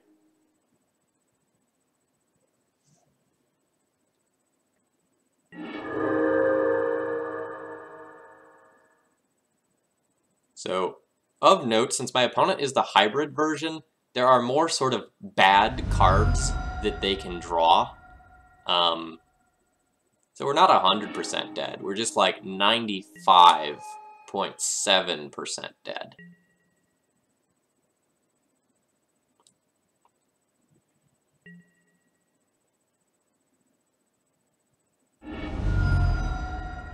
No, it's not the mono black storm list. If you take a look at the graveyard here, like you can see Vampire Hexmage and Living Wish. It is a hybrid deck that is both a Reanimator deck and a Dark Depths deck. My opponent cracked for blue. I wonder if they actually have something blue in the sideboard. Lab Maniac. All right, I'm gonna let them do this. I'm gonna let them have their fun. All right, there we go. They've done it. So that's the power of this sort of deck. It can get there on very few resources. All right. So we're red, white, taxes. We're on the draw there. Draw. Yep, we're on the draw, and we lost.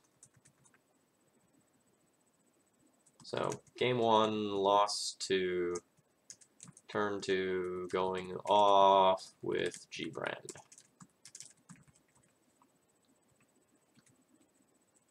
So in all likelihood, me wastelanding my opponent would not have mattered there. All right, so we are going to essentially bring in all of our stuff that hates on generic combo, and we'll board out our fair stuff. So like the Magus package and the Stoneforge package will come out, and that should put us about right.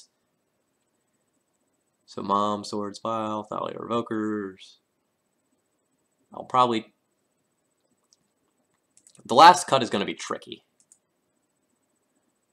So for the last cut, I have to choose what I want to get rid of. Like, Flicker Wisp is really good against a Merit Lodge, but less good against a lot of the other stuff that's going on there. Trimming 1 Mom is probably fine.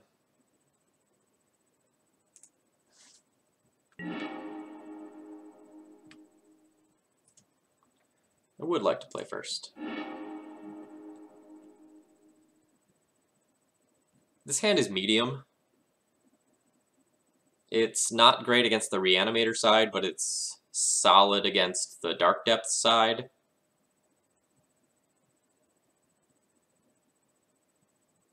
I get to port my opponent on turn 2, followed by put in Vryn Wingmare, have double Flicker Wisp backup. But if my opponent thought seizes me and takes the Wingmare, my hand's a little soft. This is close.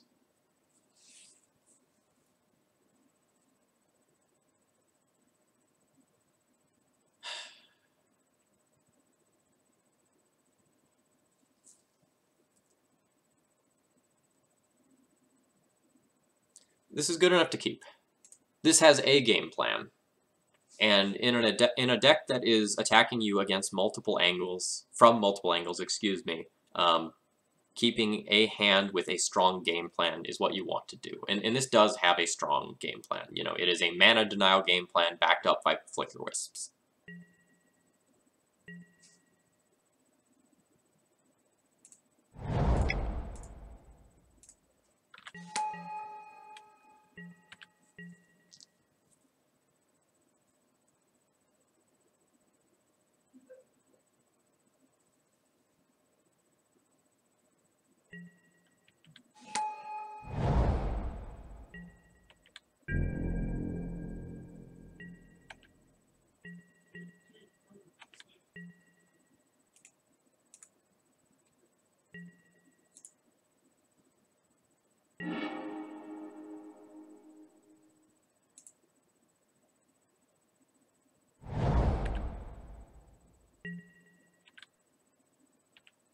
Alright, Chad, I'm going to do something that looks weird, and I swear I know what my cards do. I'm going to tap Dark Depths. I know it doesn't produce mana right now, but my opponent plays Urborg, so Urborg might allow them to produce an extra mana with that land.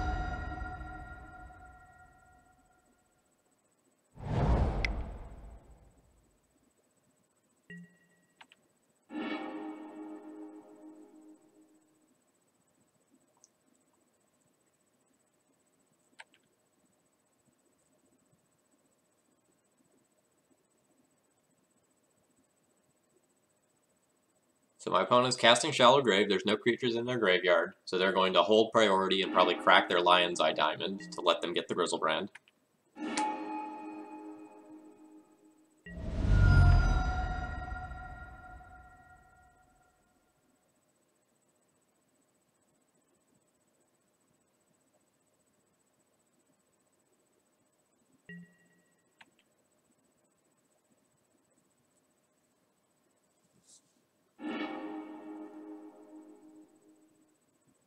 Alright, we should be dead from here. My opponent would need to brick pretty hard.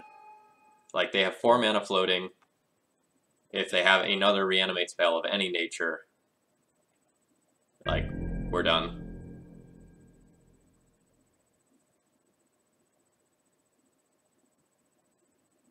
Well, my opponent went to combat.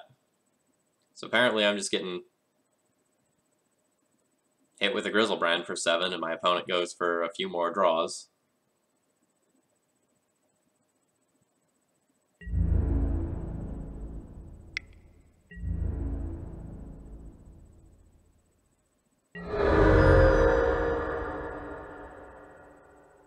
It'll be interesting to see if my opponent just draws 7 or draws 7, holds priority, and cracks LAD, though.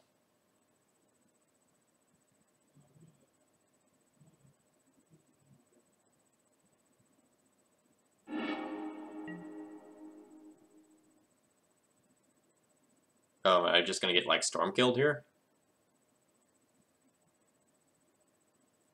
Or is my opponent going to, like, cast a bunch of rituals and then do the line I talked about where they draw 7, hold priority, crack LED?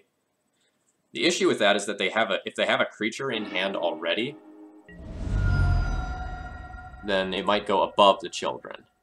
Yeah, so, like, they have now a Grizzlebrand above children, so they can't use a Shallow Grave to go and get the children.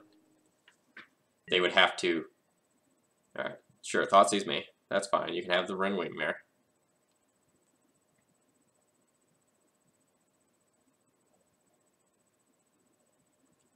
If my opponent has double Shallow Grave, they can Shallow Grave, get a Grizzlebrand, Legend Rule the Grizzlebrand, Shallow Grave a second time, get children, and go ham.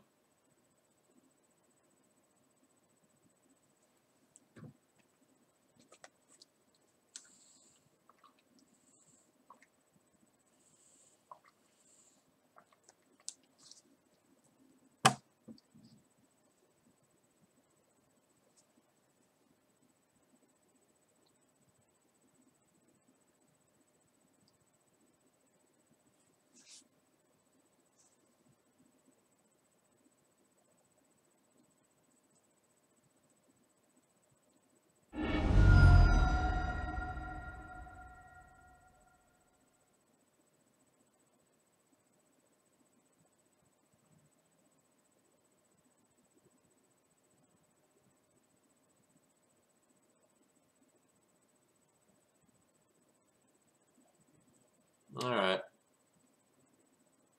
Come on, opponent. It's not that hard.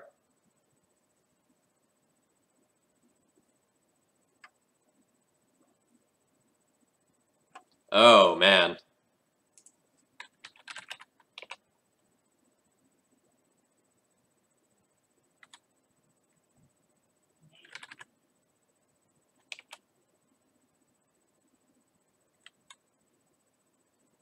So my opponent says, you know, don't know if I've ever whiffed on a Shallow Grave, looks like you get it.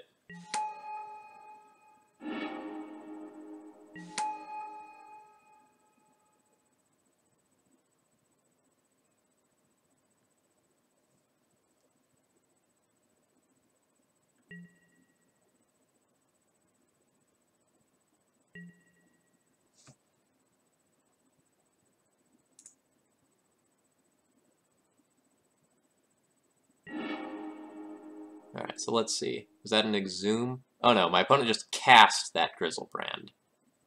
Okay, so that's a thing. So my opponent wasn't conceding there. I thought they were, but they weren't. So we're okay. We're not great. We're okay.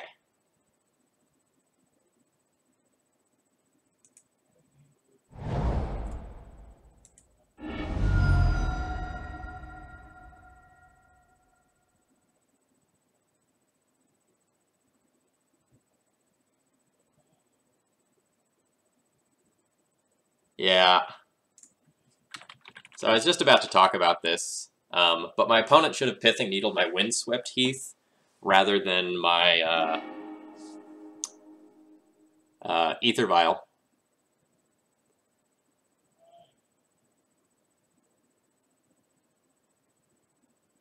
I'm going to pretend like I still have red cards in this deck by fetching a Plateau.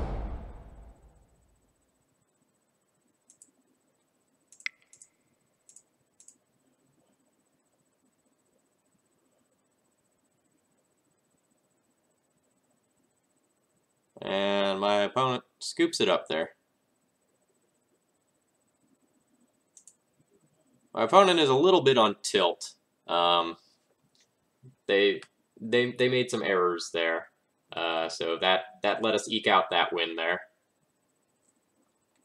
All right, so we're on the play there and we win. So game 2, opponent misplays and fails to go off after Shallow Grave. So we'll be on the draw for the next one, and we'll see what we can do.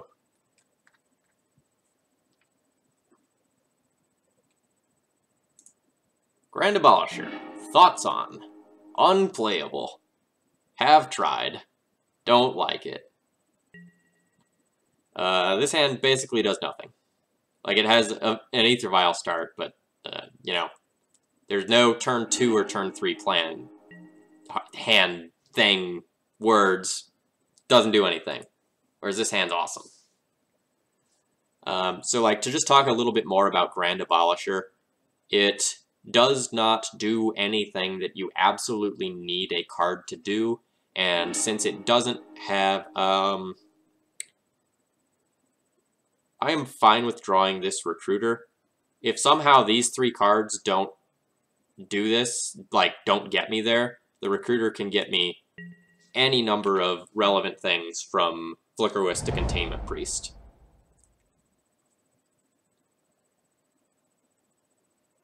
And since that Grand Abolisher doesn't have, like, First Strike or anything like that to make it better in combat, that's not where we need to be. We don't need more, like, generic, like, 2/1s or 1/2s or stuff of that nature.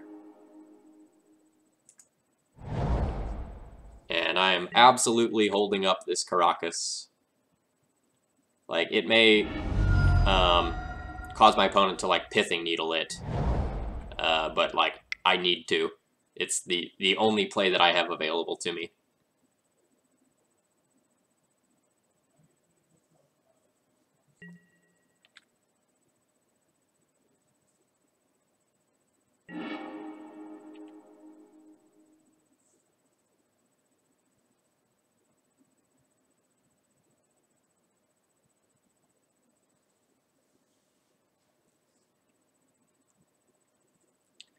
My opponent is on 3 cards left.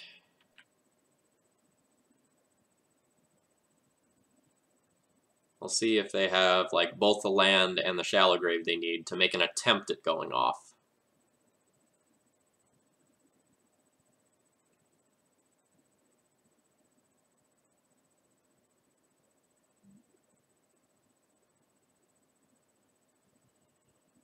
Of note, if we make it back to my turn, I won't be playing this Cavern on Human. I'll probably want to hold that to see if I need to put it on, like, Cleric or Elemental.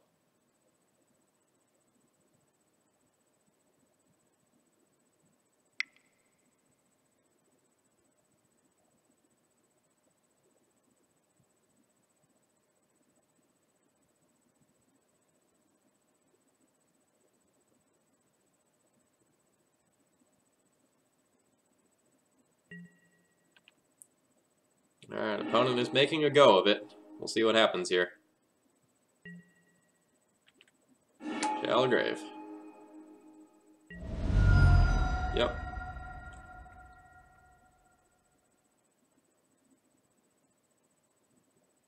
And my opponent may not actually want to do the second draw, because this Grizzlebrand isn't going to connect.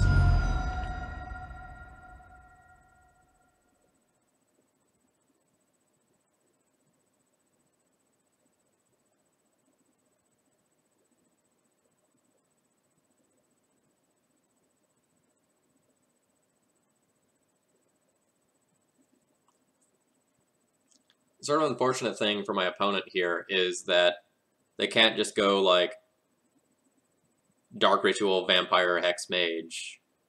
They can't put an Urborg into play this turn at all, or not an Urborg, a Dark Depths into play and Vampire Hex Mage it. So that's not a route they can take. And even if they get the Urborg, the Caracas could like bounce Grizzlebrand, untap, bounce Merit Lodge.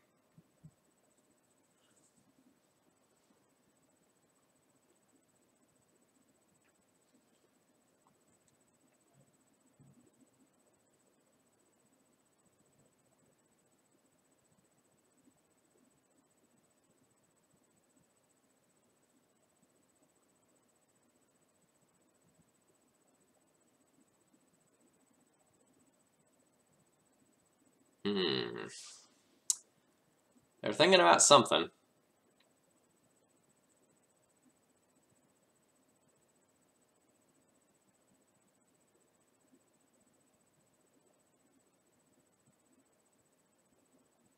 The opponent's deck is kind of complicated.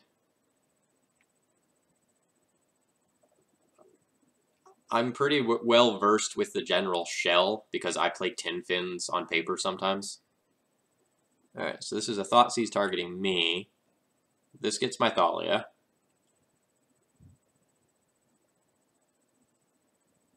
This puts my opponent to 3.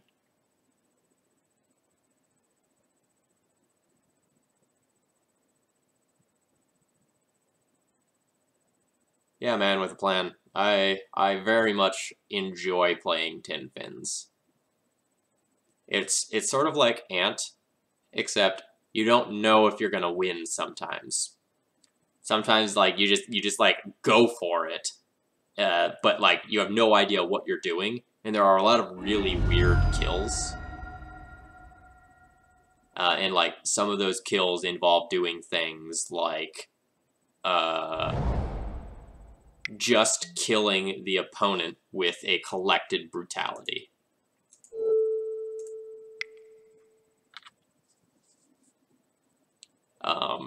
Cast 10 different times, or cycling through your deck using using Cabal Therapy, targeting yourself to get rid of an Emrakul so that you can shuffle your rituals back in, so that you can hardcast them a bunch of times until you can finally hardcast Emrakul on turn 1.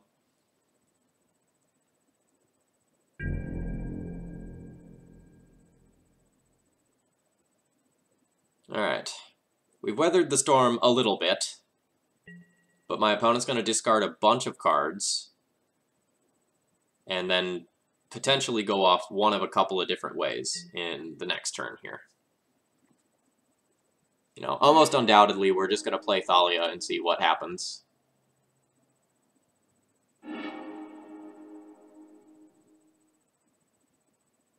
Opponent has an Unburial Rites. That will prove tricky to beat.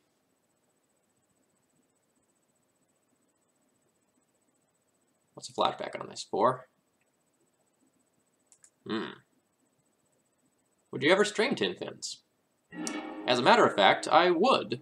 When I hit, I think it's 500 followers, I will borrow my roommate's Moto Tin Fins deck and stream it.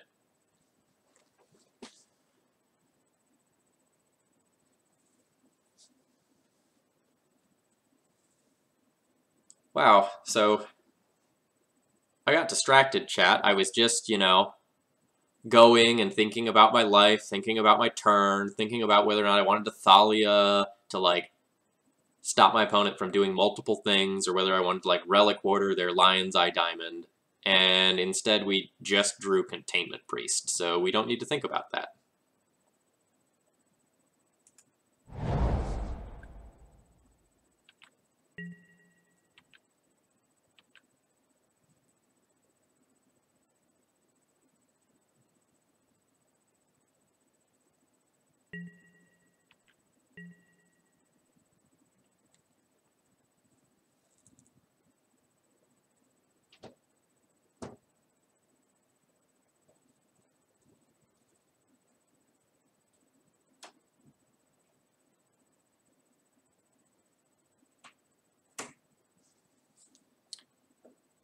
Yeah, Mox all. The only thing is, there's some possibility my opponent might be able to play around it with, like, Dark Ritual, Shallow Grave, I cast Containment Priest, they cast second Shallow Grave, or something like that. So there's a non-zero chance that something might go wrong. But that's okay.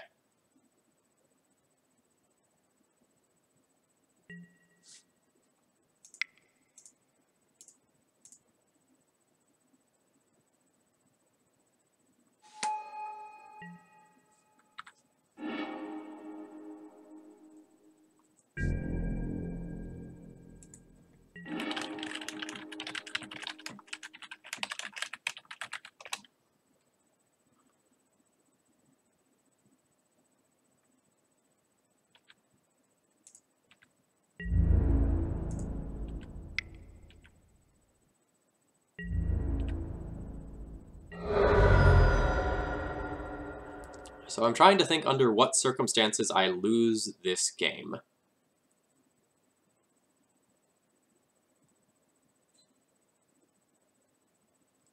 There are very few.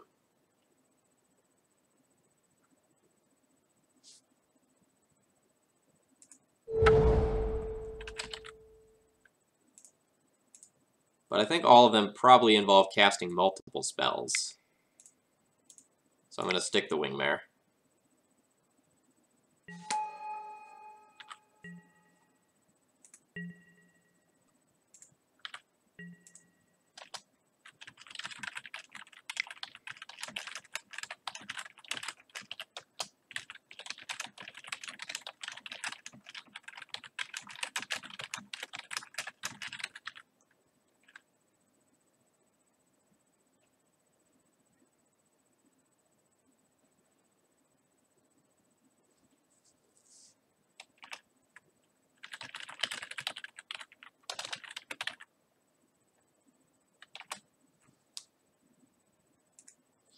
Alright, and we got that one. It was admittedly a little bit touch and go. But we did it.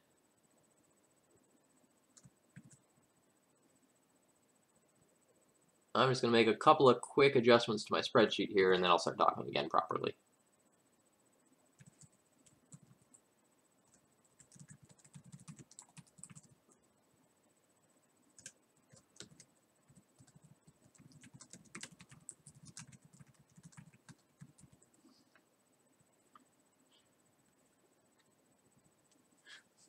Alright, so folks, sorry for the delay there. I like to keep good records. We're currently 3-1 in this league, and my name's Phil Gallagher, and we are streaming Red, White, Death, and Taxes. If any of you haven't taken my survey over on Thraben University and you want to participate in like a Keep, Draw, Mulligan hand article, I would encourage you to go ahead and take that. That survey is running until this weekend, until the evening of the 11th. And then I'll write up and give you my thoughts on all sorts of various sorts.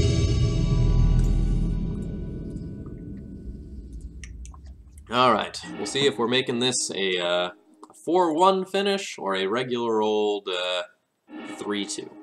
This hand looks great. See if I have any data on my opponent. Crom 3-2-1. Grixis Delver player. So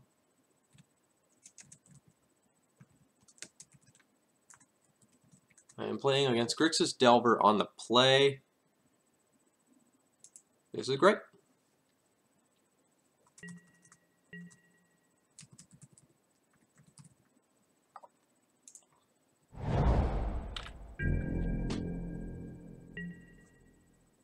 Final boss is Delver. Fitting indeed.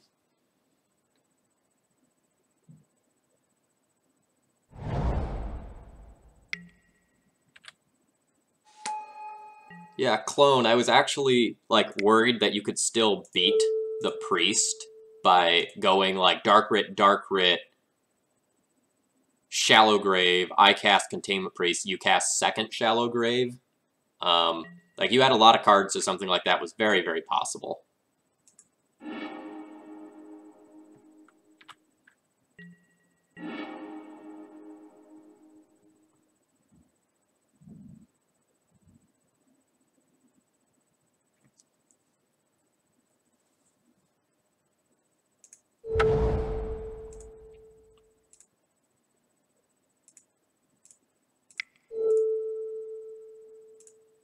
Aethervial's, like, turn late there.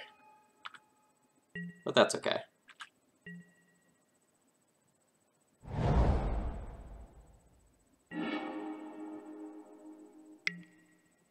My opponent doesn't know this, but I'm actually very glad they got the Cavern and not the Caracas. Revoker top deck? No.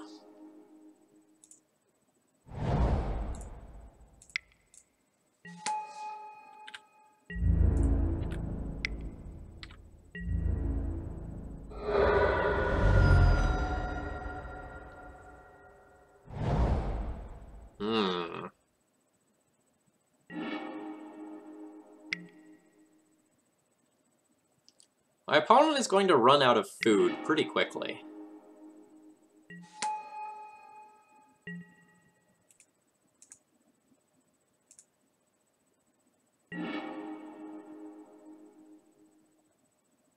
So what's left in graveyards here? One Wasteland.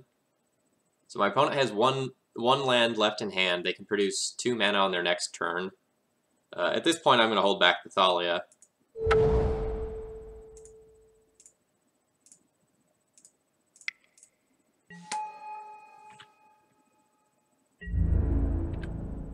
My opponent has, like, a Lightning Bolt in their hand as well.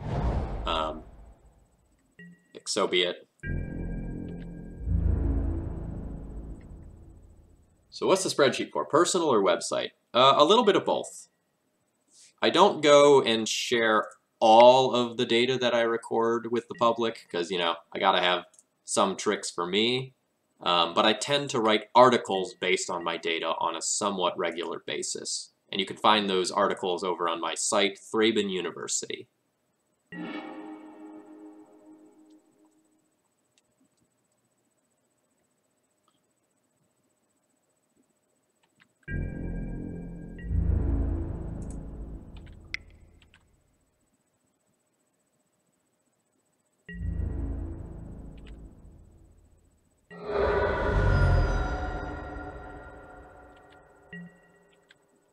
No need to get cute and, like, run the Flicker Wisp out right now.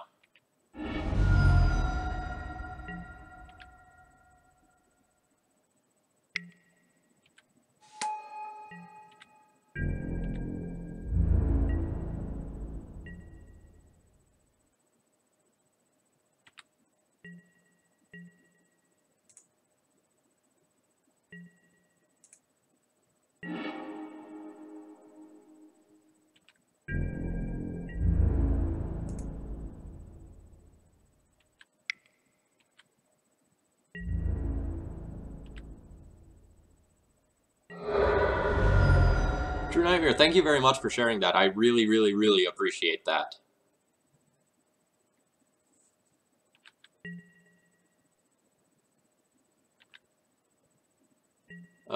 Yeah, Rec, I very regularly post some amount of the data in the articles that I write. So, like, I wrote a big write-up of, like, the mono-white and the red-white builds after, like, 120 matches or something like that.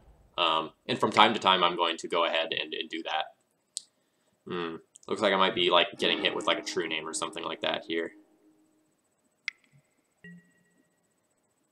It's annoying.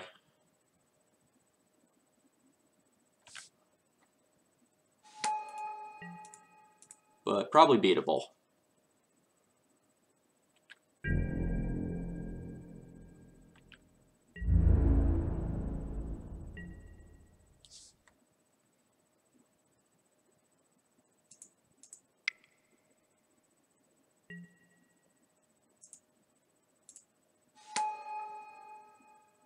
Life is Bowling. Did I watch the Legacy Open? Not all of it. I was at an anime convention, but I caught a lot of the later rounds.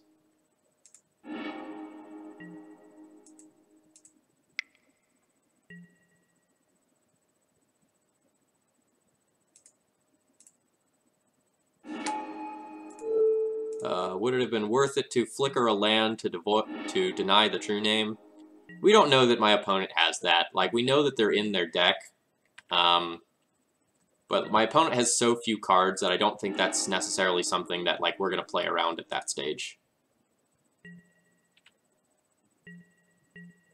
And, like, my planned line was exactly what I did. And that still probably beats the true name.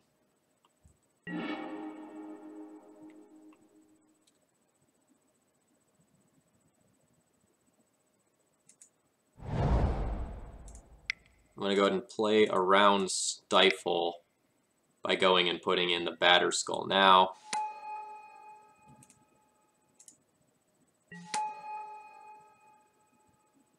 We'll see if my opponent has, like, a main deck Abrade to just, like, absolutely wreck me. But my opponent is at 10 here.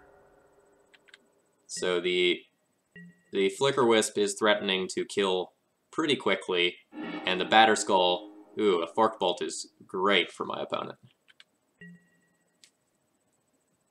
Maybe not good enough, but it gets the Flicker Wisp out of the way, and will let my opponent attack in while also creating some elementals.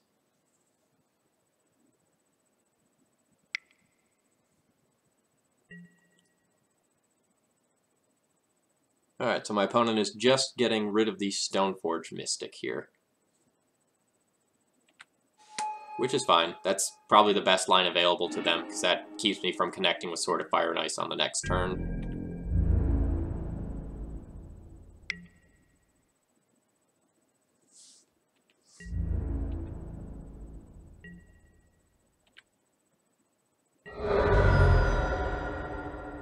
Stunton, ask me that again after this round, when I'm not in the middle of thinking, and I will give you a better answer. So if you'll just, like, copy that and hold on to it, I will answer at the end of the round, or, like, in sideboarding or something like that when I have a little bit more time.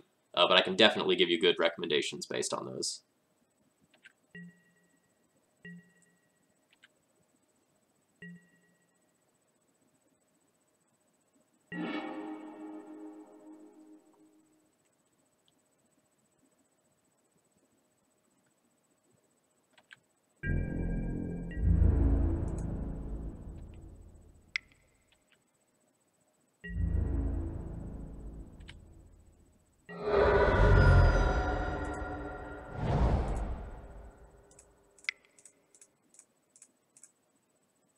This might get dazed or forced, because my opponent can use the Deathrite Shaman to make 1 mana here. Yep.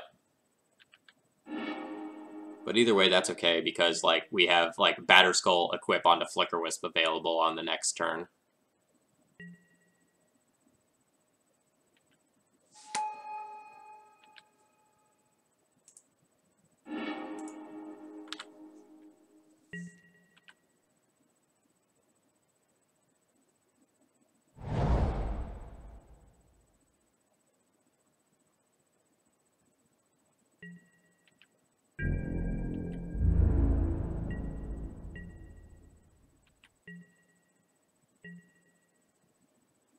Just gonna kind of do a quick stifle check, see if my opponent is going to bite on something like that. Doesn't seem like it.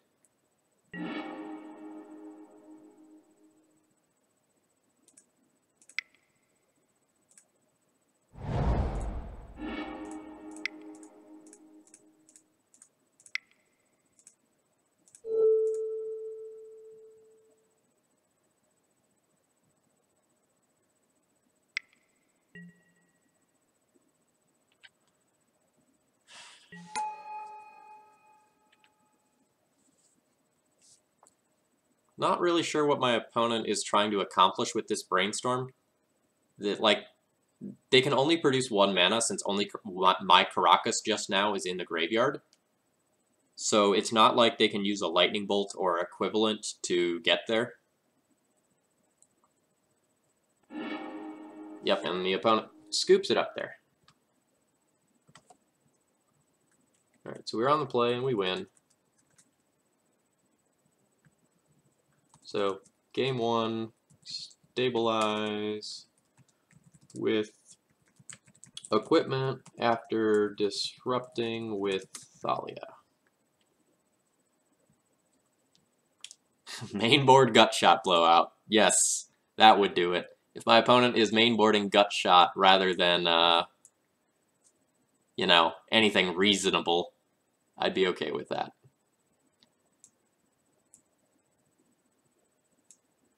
So I'm going to talk about what I normally do, and talk about what I normally do, and then I'm going to talk about what I think I'm going to do tonight. So normally, I board out Revokers. They don't have a lot of targets. And I board out P and K because it's slow. And then I board out these Recruiters and trim one random card. And then I submit this. But recently, I've been having this discussion with people where we think that maybe we're supposed to treat Grixis Delver like it is a grindier matchup in the post-sideboard games. Because they're bringing in all this random BS like Abrades and Is It Staticasters and such, where I'm not able to keep up with the card advantage they have when I board out these Recruiters. So I kind of wonder if I'm supposed to ignore the graveyard since they're going away from these Cabal Therapy builds and instead keep in these Recruiters. And that might be kind of weird, but Rest in Peace has always been a little bit of an awkward card in this matchup because it's bad against like the True Name Nemesis Delver side of things and also to a certain extent against Young Pyromancer, and it's just good against Deathrite Shaman and Gurmag Angler, but the removal you're bringing in is already pretty good against them. So this is a configuration I think I want to try out. I don't necessarily know that it's better than the Rest in Peace configuration, but it's conceptually something that I'm interested in. It's also possible that I'm supposed to board out the Magus of the Moon and keep the Rest in Pieces in.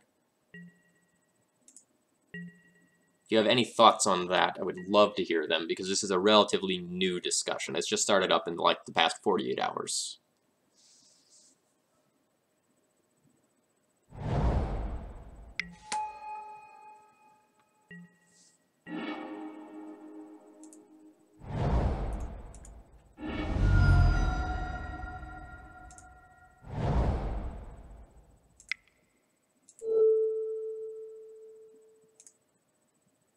And I value getting Deathrite Shaman off the table more than I value playing Aether Vial.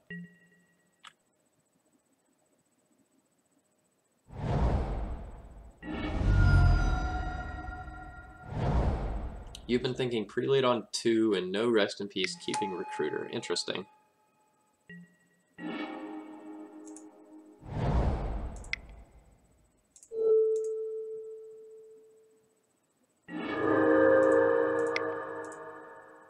I don't know that Prelate on 2 is better than Prelate on 1, but I understand where you're coming from.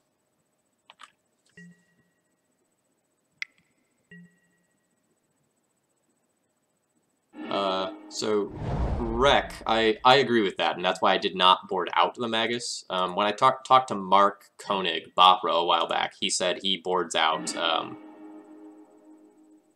Magus of the Moon in this matchup because they have outs to it. But I like keeping it.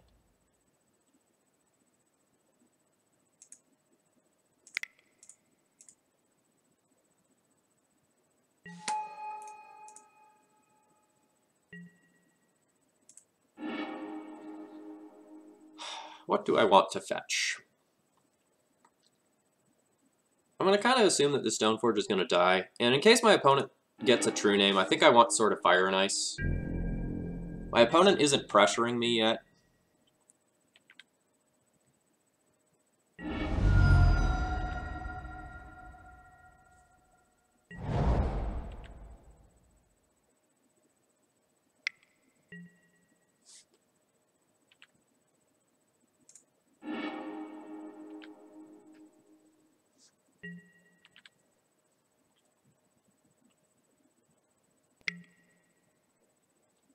Alright, so this Cabal Therapy gets my sword.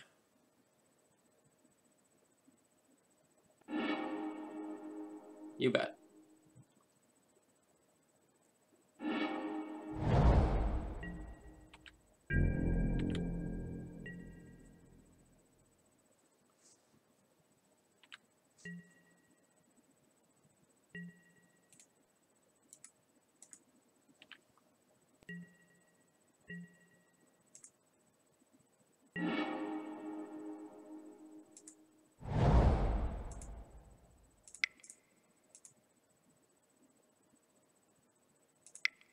So this is exactly the sort of scenario I was talking about before, where Recruiter of the Guard is very good.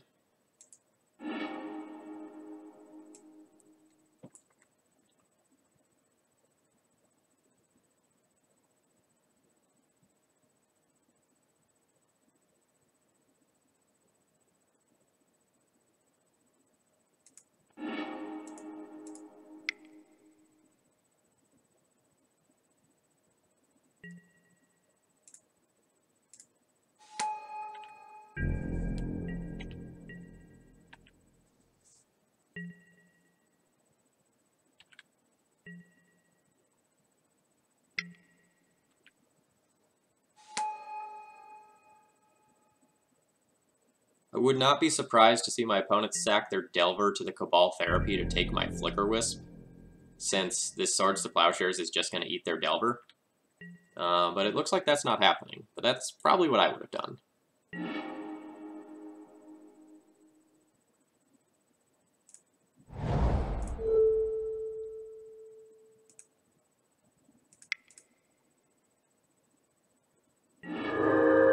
And I'm going to do that now before they figure out that line is a thing.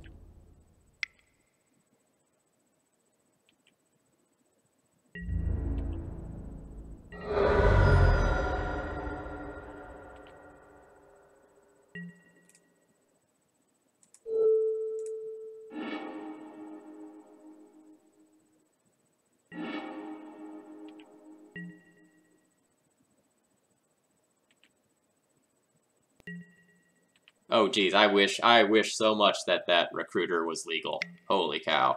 That'd be absurd.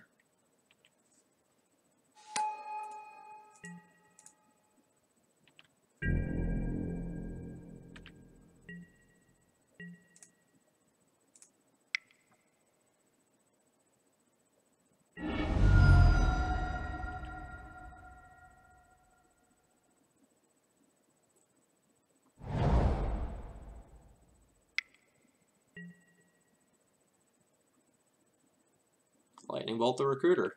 You bet.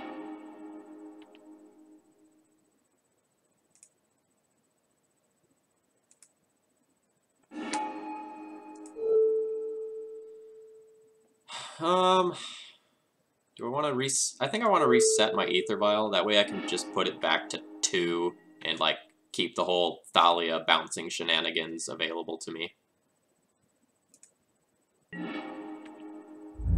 Or just play an Uncounterable Mom, too.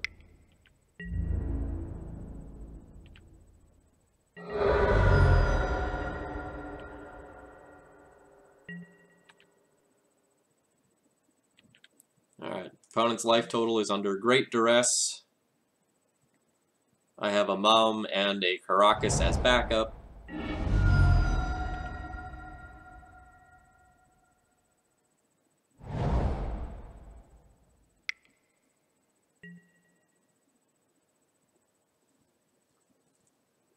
Oh, that's interesting.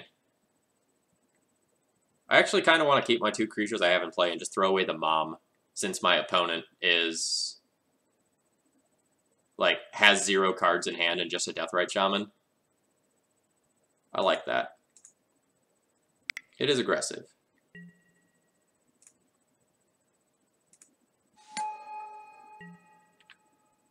Yeah, so the modern D&T and legacy D&T decks are entirely different beasts.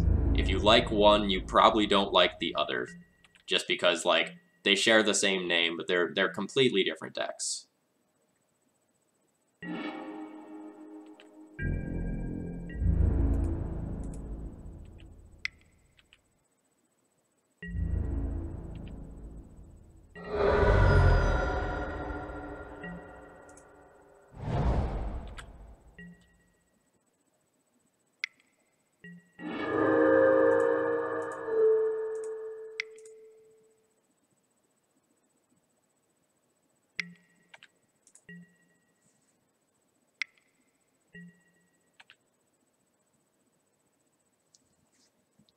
So modern D&T is more of a like value mid-range deck with some disruptive elements that seeks to gain a lot of advantage off Ether Vial, while sometimes getting Leonin Arbiter Ghost Quarter blowouts. Whereas D&T is closer to a true control deck, and it is much more focused on the early portion of the Ether Vial curve, whereas modern D&T is focused a little bit on the later portion. Like in modern D&T, you tick up to like 3 and 4 a ton, where in Legacy D&T you very rarely get up to 4 unless you're getting super cute.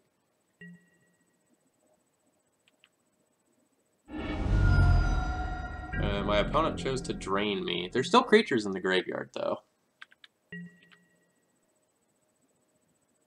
So we'll say no to this for now.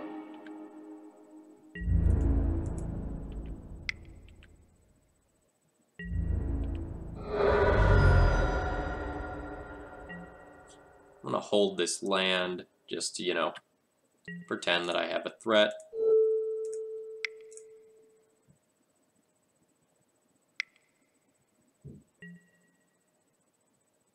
Alright, Is It Staticaster is annoying. That's a very good one card to have.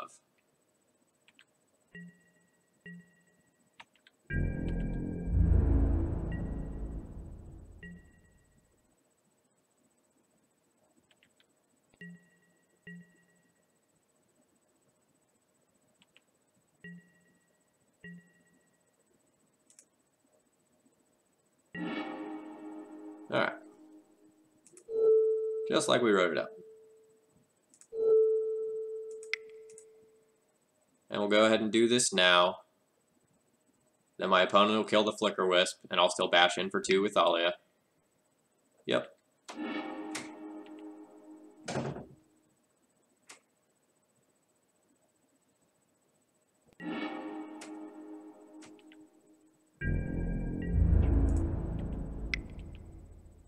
So the bad news is that for a couple of turns, this Thalia effectively does no damage because it's counterbalanced by the Deathrite Shaman eating.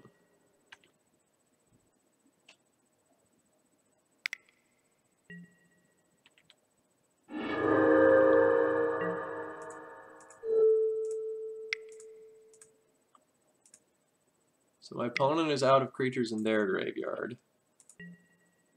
And I'm down to just a Stoneforge and a Recruiter.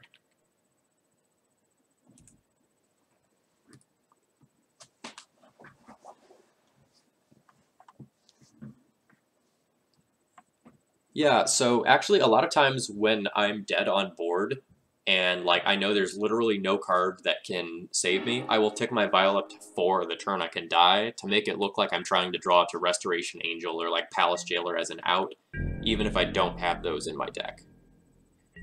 So my opponent did not shuffle with Ponder. Let the record show.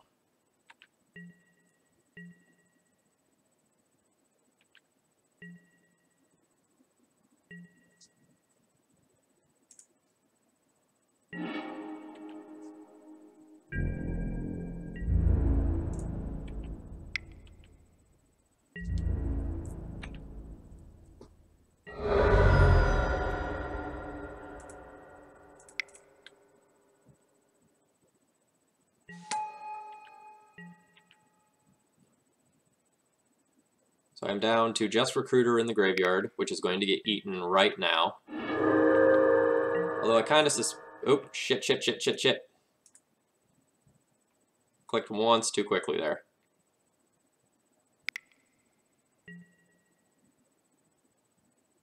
That's unfortunate. That might cost me.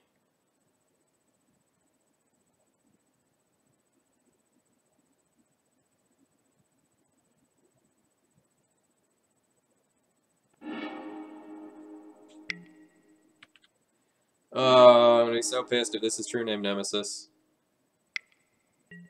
Yep. That was a super bad misclick.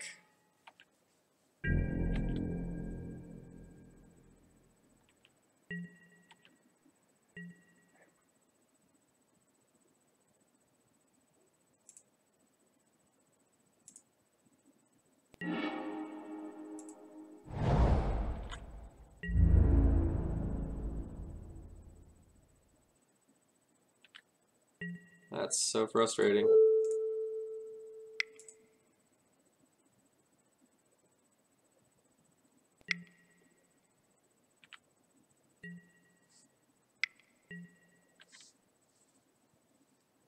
Yeah, your best option is probably Cunning Spark Mage. If you're running not Cavern of Souls and you're instead just running Infinite Plateaus, then Sudden Demise, but the card's basically uncastable.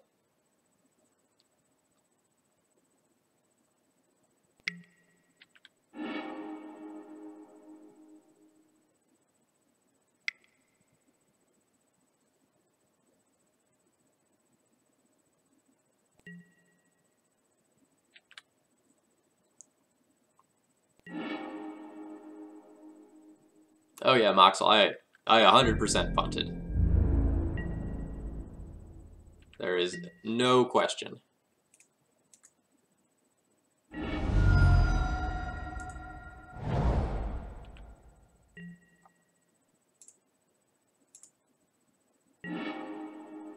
Looks like it probably doesn't matter, though. Put in Stoneforge, cast Sword of Fire and Ice, equip Sword of Fire and Ice, swing through True Name Nemesis. Oh no, Sword of Fire and Ice is in the graveyard.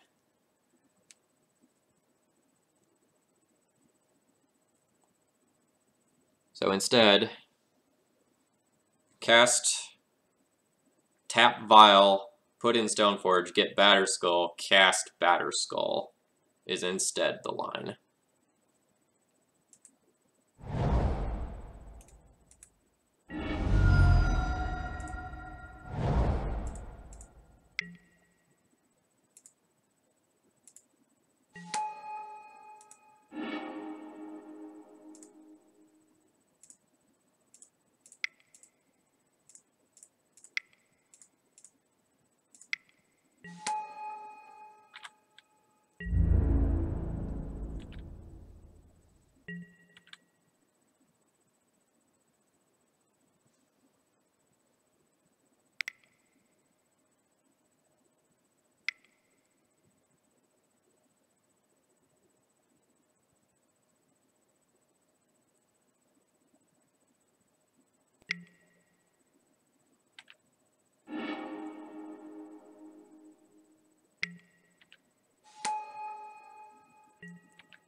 Alright.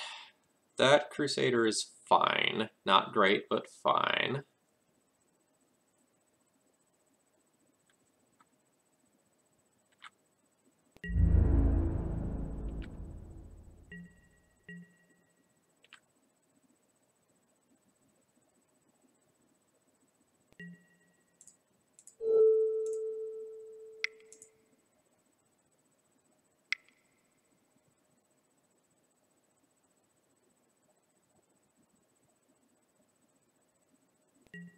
If you had this brainstorm, why didn't you brainstorm to flip the Delver to start trying to kill me?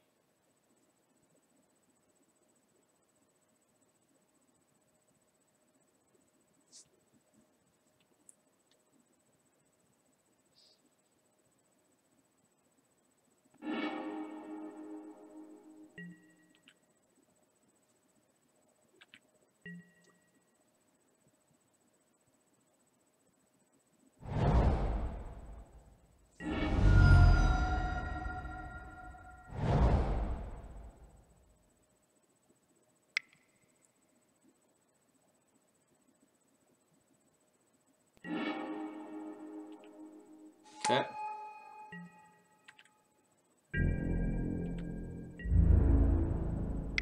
That's actually great for us.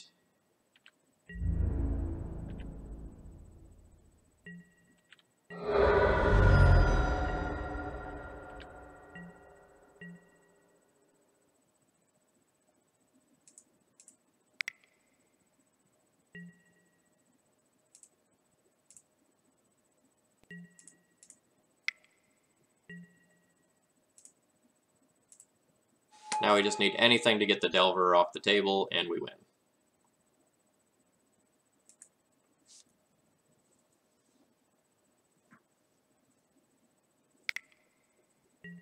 God damn it.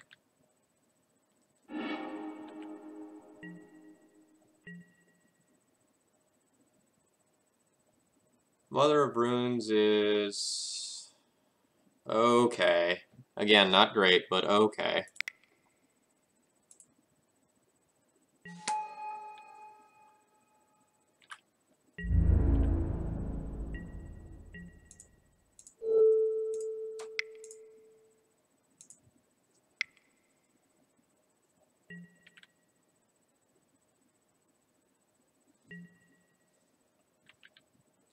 Yeah, if you have a winning record against elves, your elves opponents are bad.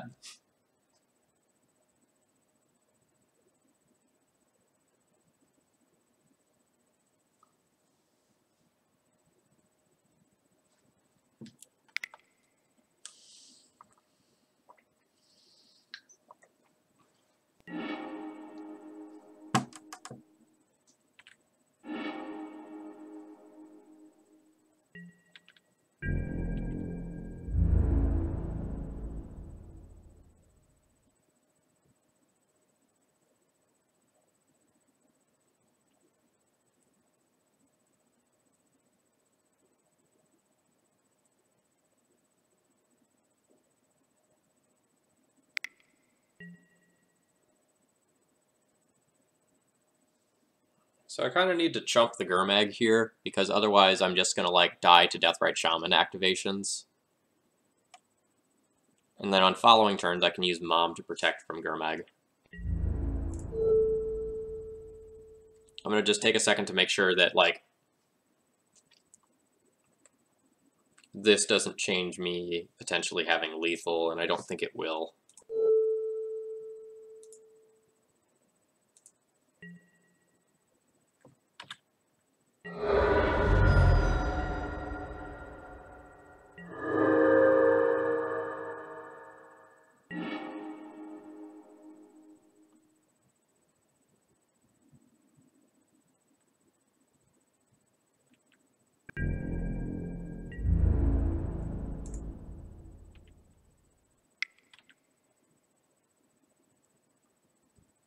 So my opponent has to activate Deathrite Shaman here in order to stay alive. And then they'll probably just take that too.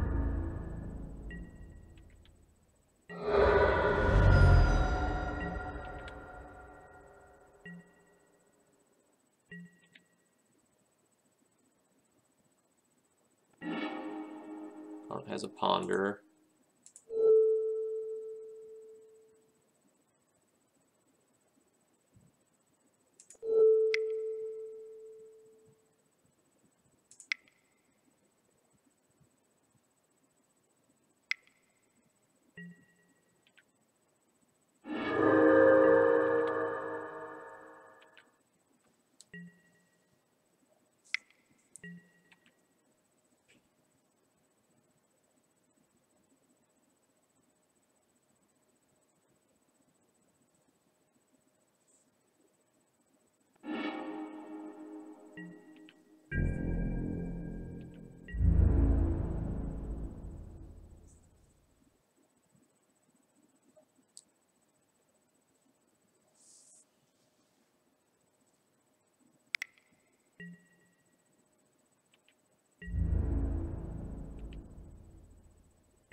Alright.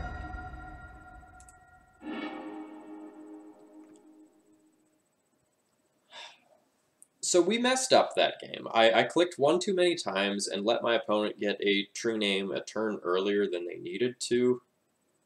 But with how my opponent was drawing there, it's very possible that I just, like, was not going to win that game, period. It would have changed some things for sure. I'm not 100% sure whether or not missing the port activation directly led to a loss.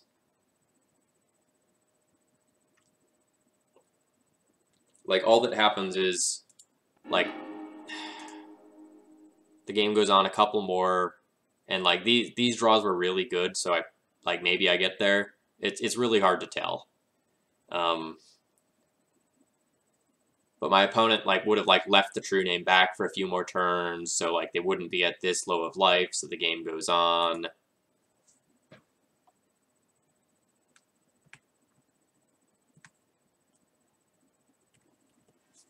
So I was on the draw there, and I lost.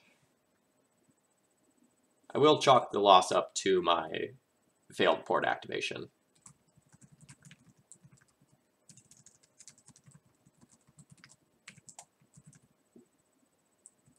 And the true name nemesis. When you say the clock is low, how low is the clock? Is it, like, low enough that I don't talk to chat? Not quite.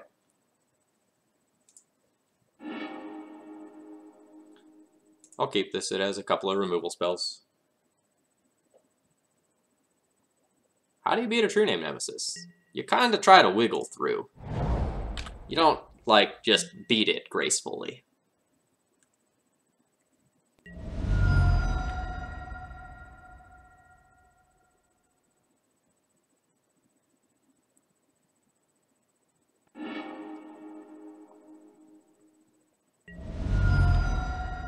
My opponent is playing the I don't know what my opening hand is game. You definitely can misclick IRL.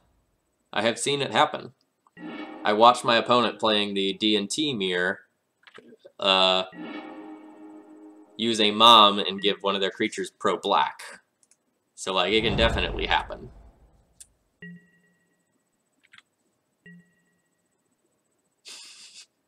Kenny, that's a good plan.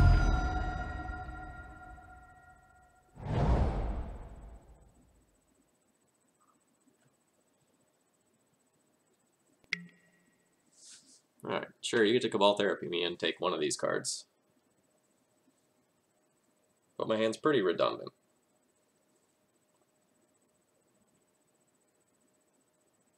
I think Flicker Wisp is probably the worst card you could have named. Yes, there are two of them, but, like, everything else matters so much more, and I might not even get to, like, cast the Flicker Wisp if you get to do what you want.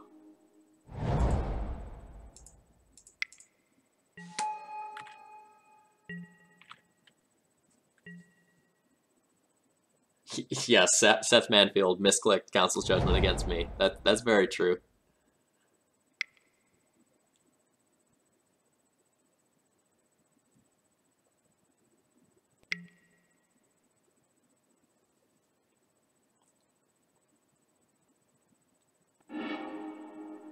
I again think that is a mistake. I would have named Vryn Wingmare there, because if I draw a land, it is really devastating for me to stick this.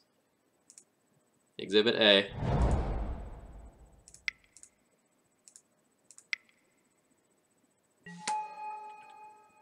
In before my opponent just has, like, fucking Fork Bolt to, like, redeem their poor decisions.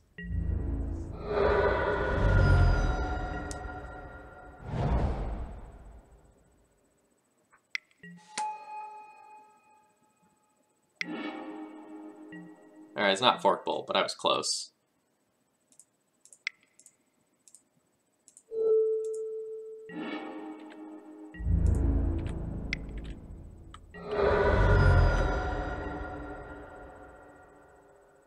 Yes, I go to SCG Legacy events when they are close to me.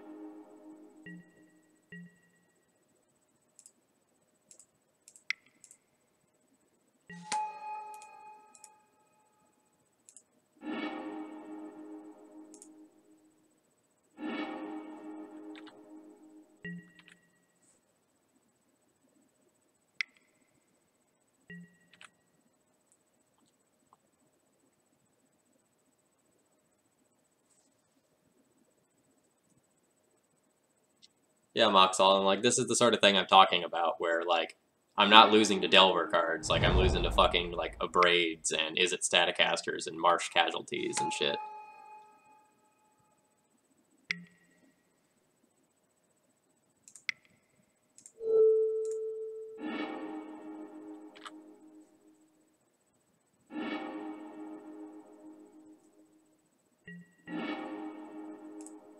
Fuck them. Fuck them to death.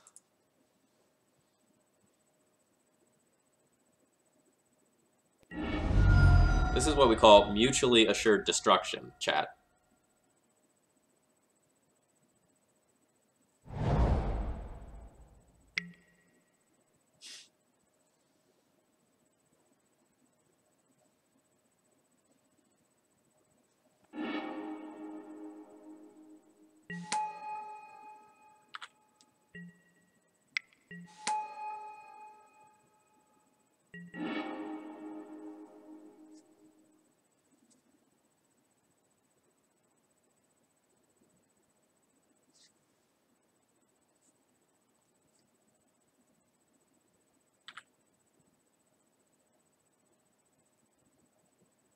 Oh great, I'm encountering the moto bug where I pass priority and I don't actually pass priority. It's not where I want to be right now.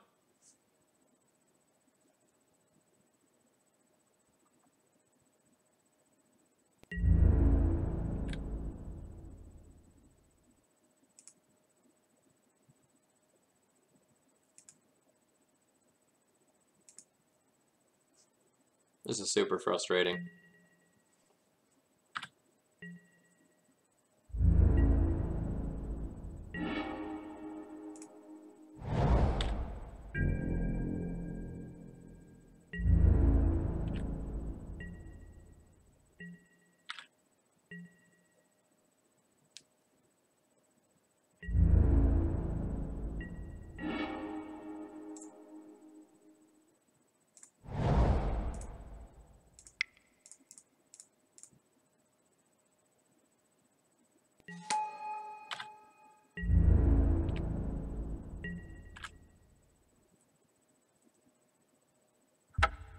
Alright, my opponent scoops it up. Huzzah! We end up with a 4-1 finish.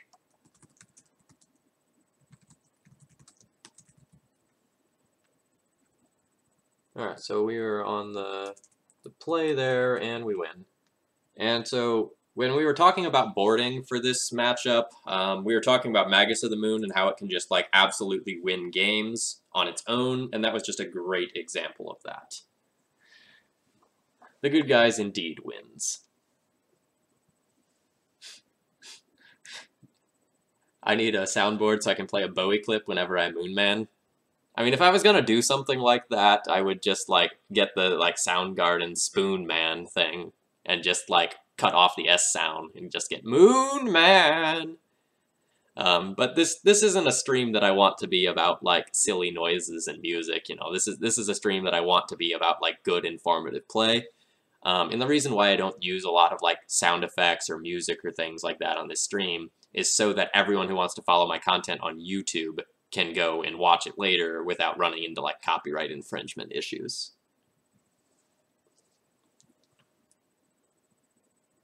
So what's in these chest things you get? Good stuff or trash? So the chests are loaded with sort of preset cards and random things like play points and stuff. So it's sort of like gambling, you know, it's sort of like a scratch-off ticket where sometimes you win big and most of the time it's garbage. So I actually just sell my chests most of the time. And the chests sell for like $2 or $3 each. So when you get a like 4-1 or a 5-0 finish, and you end up with a whole bunch of chests, you can turn them into tickets. So like right now I've got like 81 chests, and, you know, they're worth, you know, somewhere between 2 and 3 ticks, depending on where the market is sitting at any given day.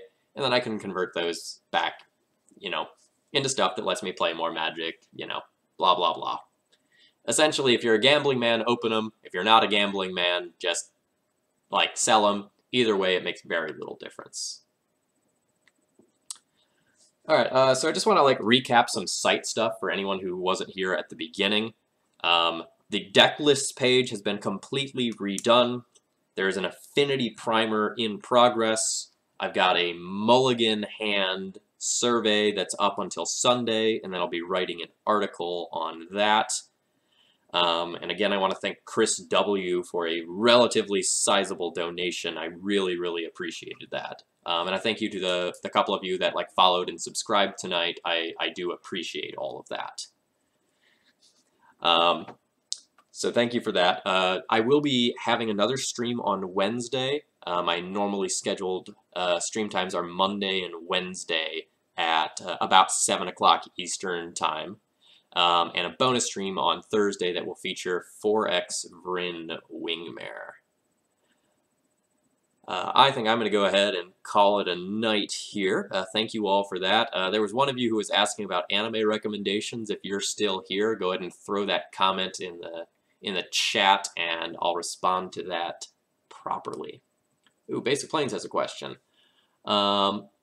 Are you still interested in playing any of the blue-white variants? Yes, I do want to try out this build at some point, likely as well as the one that I showed earlier in the stream that had the spell quellers. I will have to borrow some cards for that. Any plans for a sub-emote? Yes, there are plans. The plans, however, have fallen apart 2 different times. So the first person I was going to have do it ended up like moving and getting a new job, so it canceled. So I got a second person who was going to go and do it, and essentially they got back to me and said, like, my work picked up and I just can't do it. So now I need to find a third person who can do it. That will happen sometime soon. I'm in the process of trying to find someone now.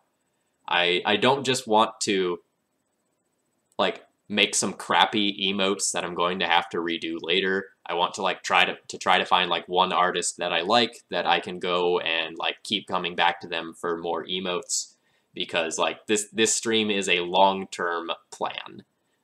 You know, this is something I'm going to be doing, you know, probably for years, being realistic. So I would like to be making good emotes from the start, not just like whatever I can throw together in Paint. There's a coming soon page on Thraben University now that is going to talk about a lot of like the small changes and things that that I'm going to be doing.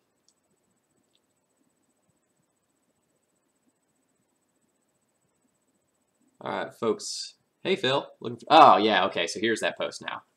Hey, Phil, looking for some anime recommendations. I'm not the biggest anime fan, but I want to get more into it. I liked Samurai Champloo and Cromartie High. Any recommendations? Yes. All right. So for those of you who are here only for like hardcore Magic content, that probably dwindles off now, and I'm probably going to spend like the next 10 minutes talking about anime and weeb stuff before signing off. So for those of you who are here just for Magic, this is probably the point where we part. Goodbye. For everyone else, I'm okay to talk anime for a few minutes. As long as I can span a Thalia emote, I'll be happy.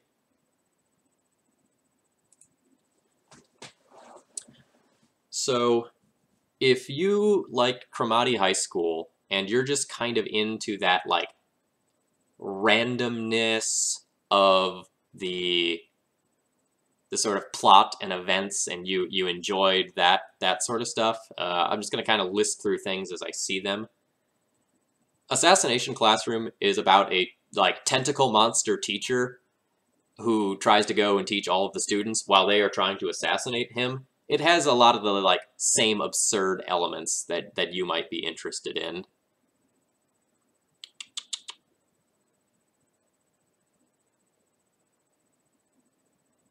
FLCL, Fooly Cooly, is another good one. It aired on Adult Swim a while back.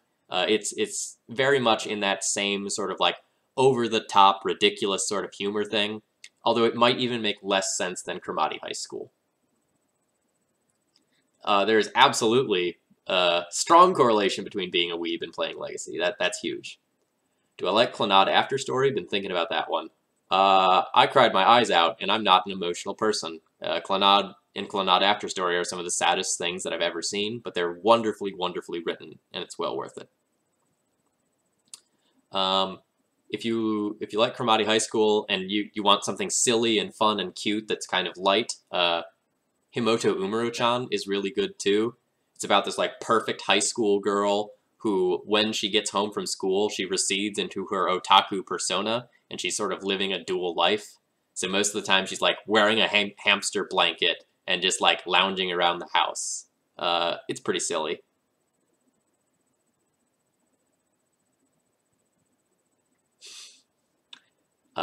If you want more things like Samurai Champloo, if you liked the samurai aspect of that, I recommend Tsuchikage Ran, Tsukikage space Ran, Tsuchikage Ran. It's about the life of a female samurai, and it's also still a little bit absurd and silly. I forget her exact name, but like the sidekick's name is like Lady Meowmers or something like that, and she fights in like a cat style. I don't see School Days on there. That's because we're not to the S section yet, Basic Planes. Know your alphabet. I love School Days. Don't spoil it. It's a good show. Don't recommend it based on those two you said there.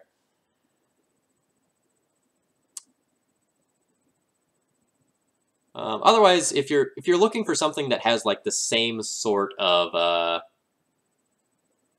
general like feel of the party of Samurai Champloo, then Konosuba is pretty good.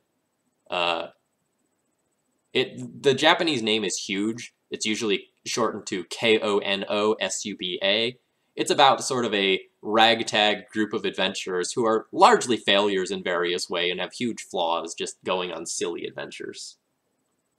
Yeah, Excel Saga is a great recommendation too. That's an absolute classic. So Excel Saga features an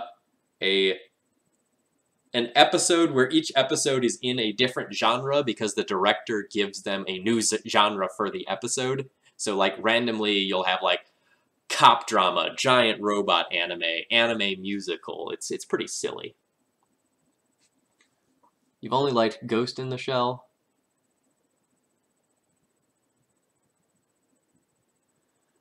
So like you want something that is like absolutely serious, that is just like not silly at all.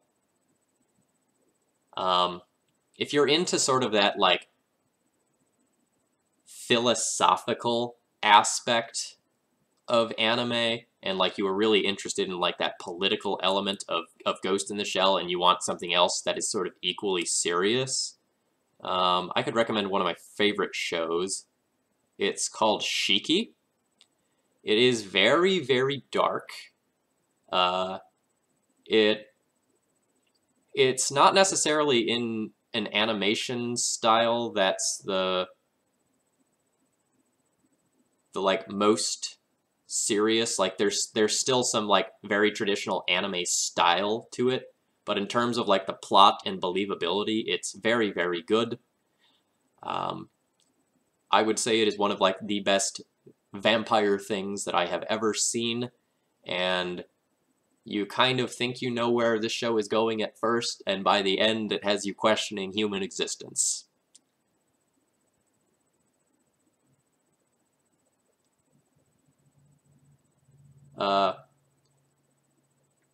Bakano is another great one. That is an awesome show.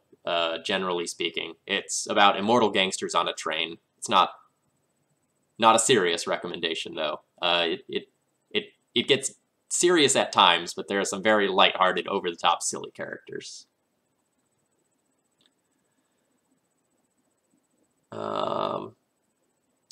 Something else I was going to say. And similarly, if you want another serious, interesting, engaging, and political show, Shinsekai Yori is another good one. The English is From the New World.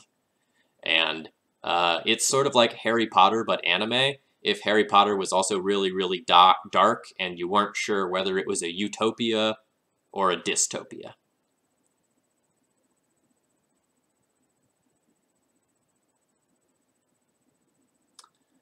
So for anyone curious about like what I'm looking at here, this is my anime list, and these are like my personal shows that I've watched in like the past 2 or 2.5 years. And if you want to like go directly to this and like see what I've been watching and like see what shows I rated highly, you can type !anime to go and get some recommendations. All right. Anyone else have any questions about Magic or anime? I'm happy to field a couple more here. Otherwise, I'm gonna go ahead and call it a night. Spice and Wolf is in my queue. That is something that I need to watch. I have it. I will watch it. It just hasn't happened yet. I found the Twitter over the weekend. Fire that thing back up. Oh, geez, I almost never use that Twitter. My Twitter is, I think, Mangaralock. So you can tweet at me if you want. I'm not likely to respond or respond quickly. You know, if you want to get a hold of me quickly, you know, I check the source and the Discord group and the Facebook group like probably 3 or 4 times a day at least. So that's the best way to get in touch with me quickly if you need it.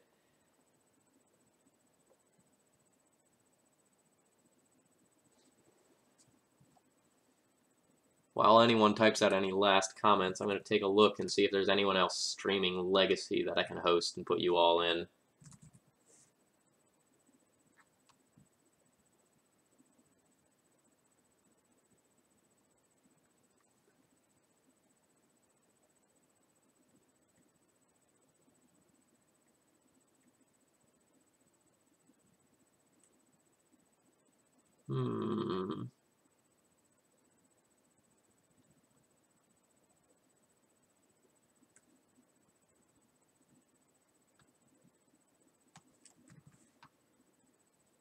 There's not. Were you happy with your Delver boarding there? Moxall, I think I'm happy enough to try that again. Like, the recruiters definitely felt good, and I had a lot of BS to grind through. I don't know how comfortable I am with, like, not having the rest in pieces, but I would run that back again, I think. So the boarding was +3 Path, +1 Crusader, +1 Recruiter. Or maybe I didn't even board in the extra Recruiter, and I, like, dumped Revokers and P and K. And, like, 1 random, I think, Flicker Wisp or something like that. Card Kingdom is doing a live event. Yeah, I don't usually host big streams. A lot of times I try to, like, host the nobodies who really appreciate a few viewers, so I found someone I'm going to host. We'll see whether or not it's quality content. Atai mentioned Council's Judgment. Is that something you might consider in Red-White? Consider yes, but I have 11 colorless sources that can't cast Council's Judgment, so that's what's led me to say no on that card.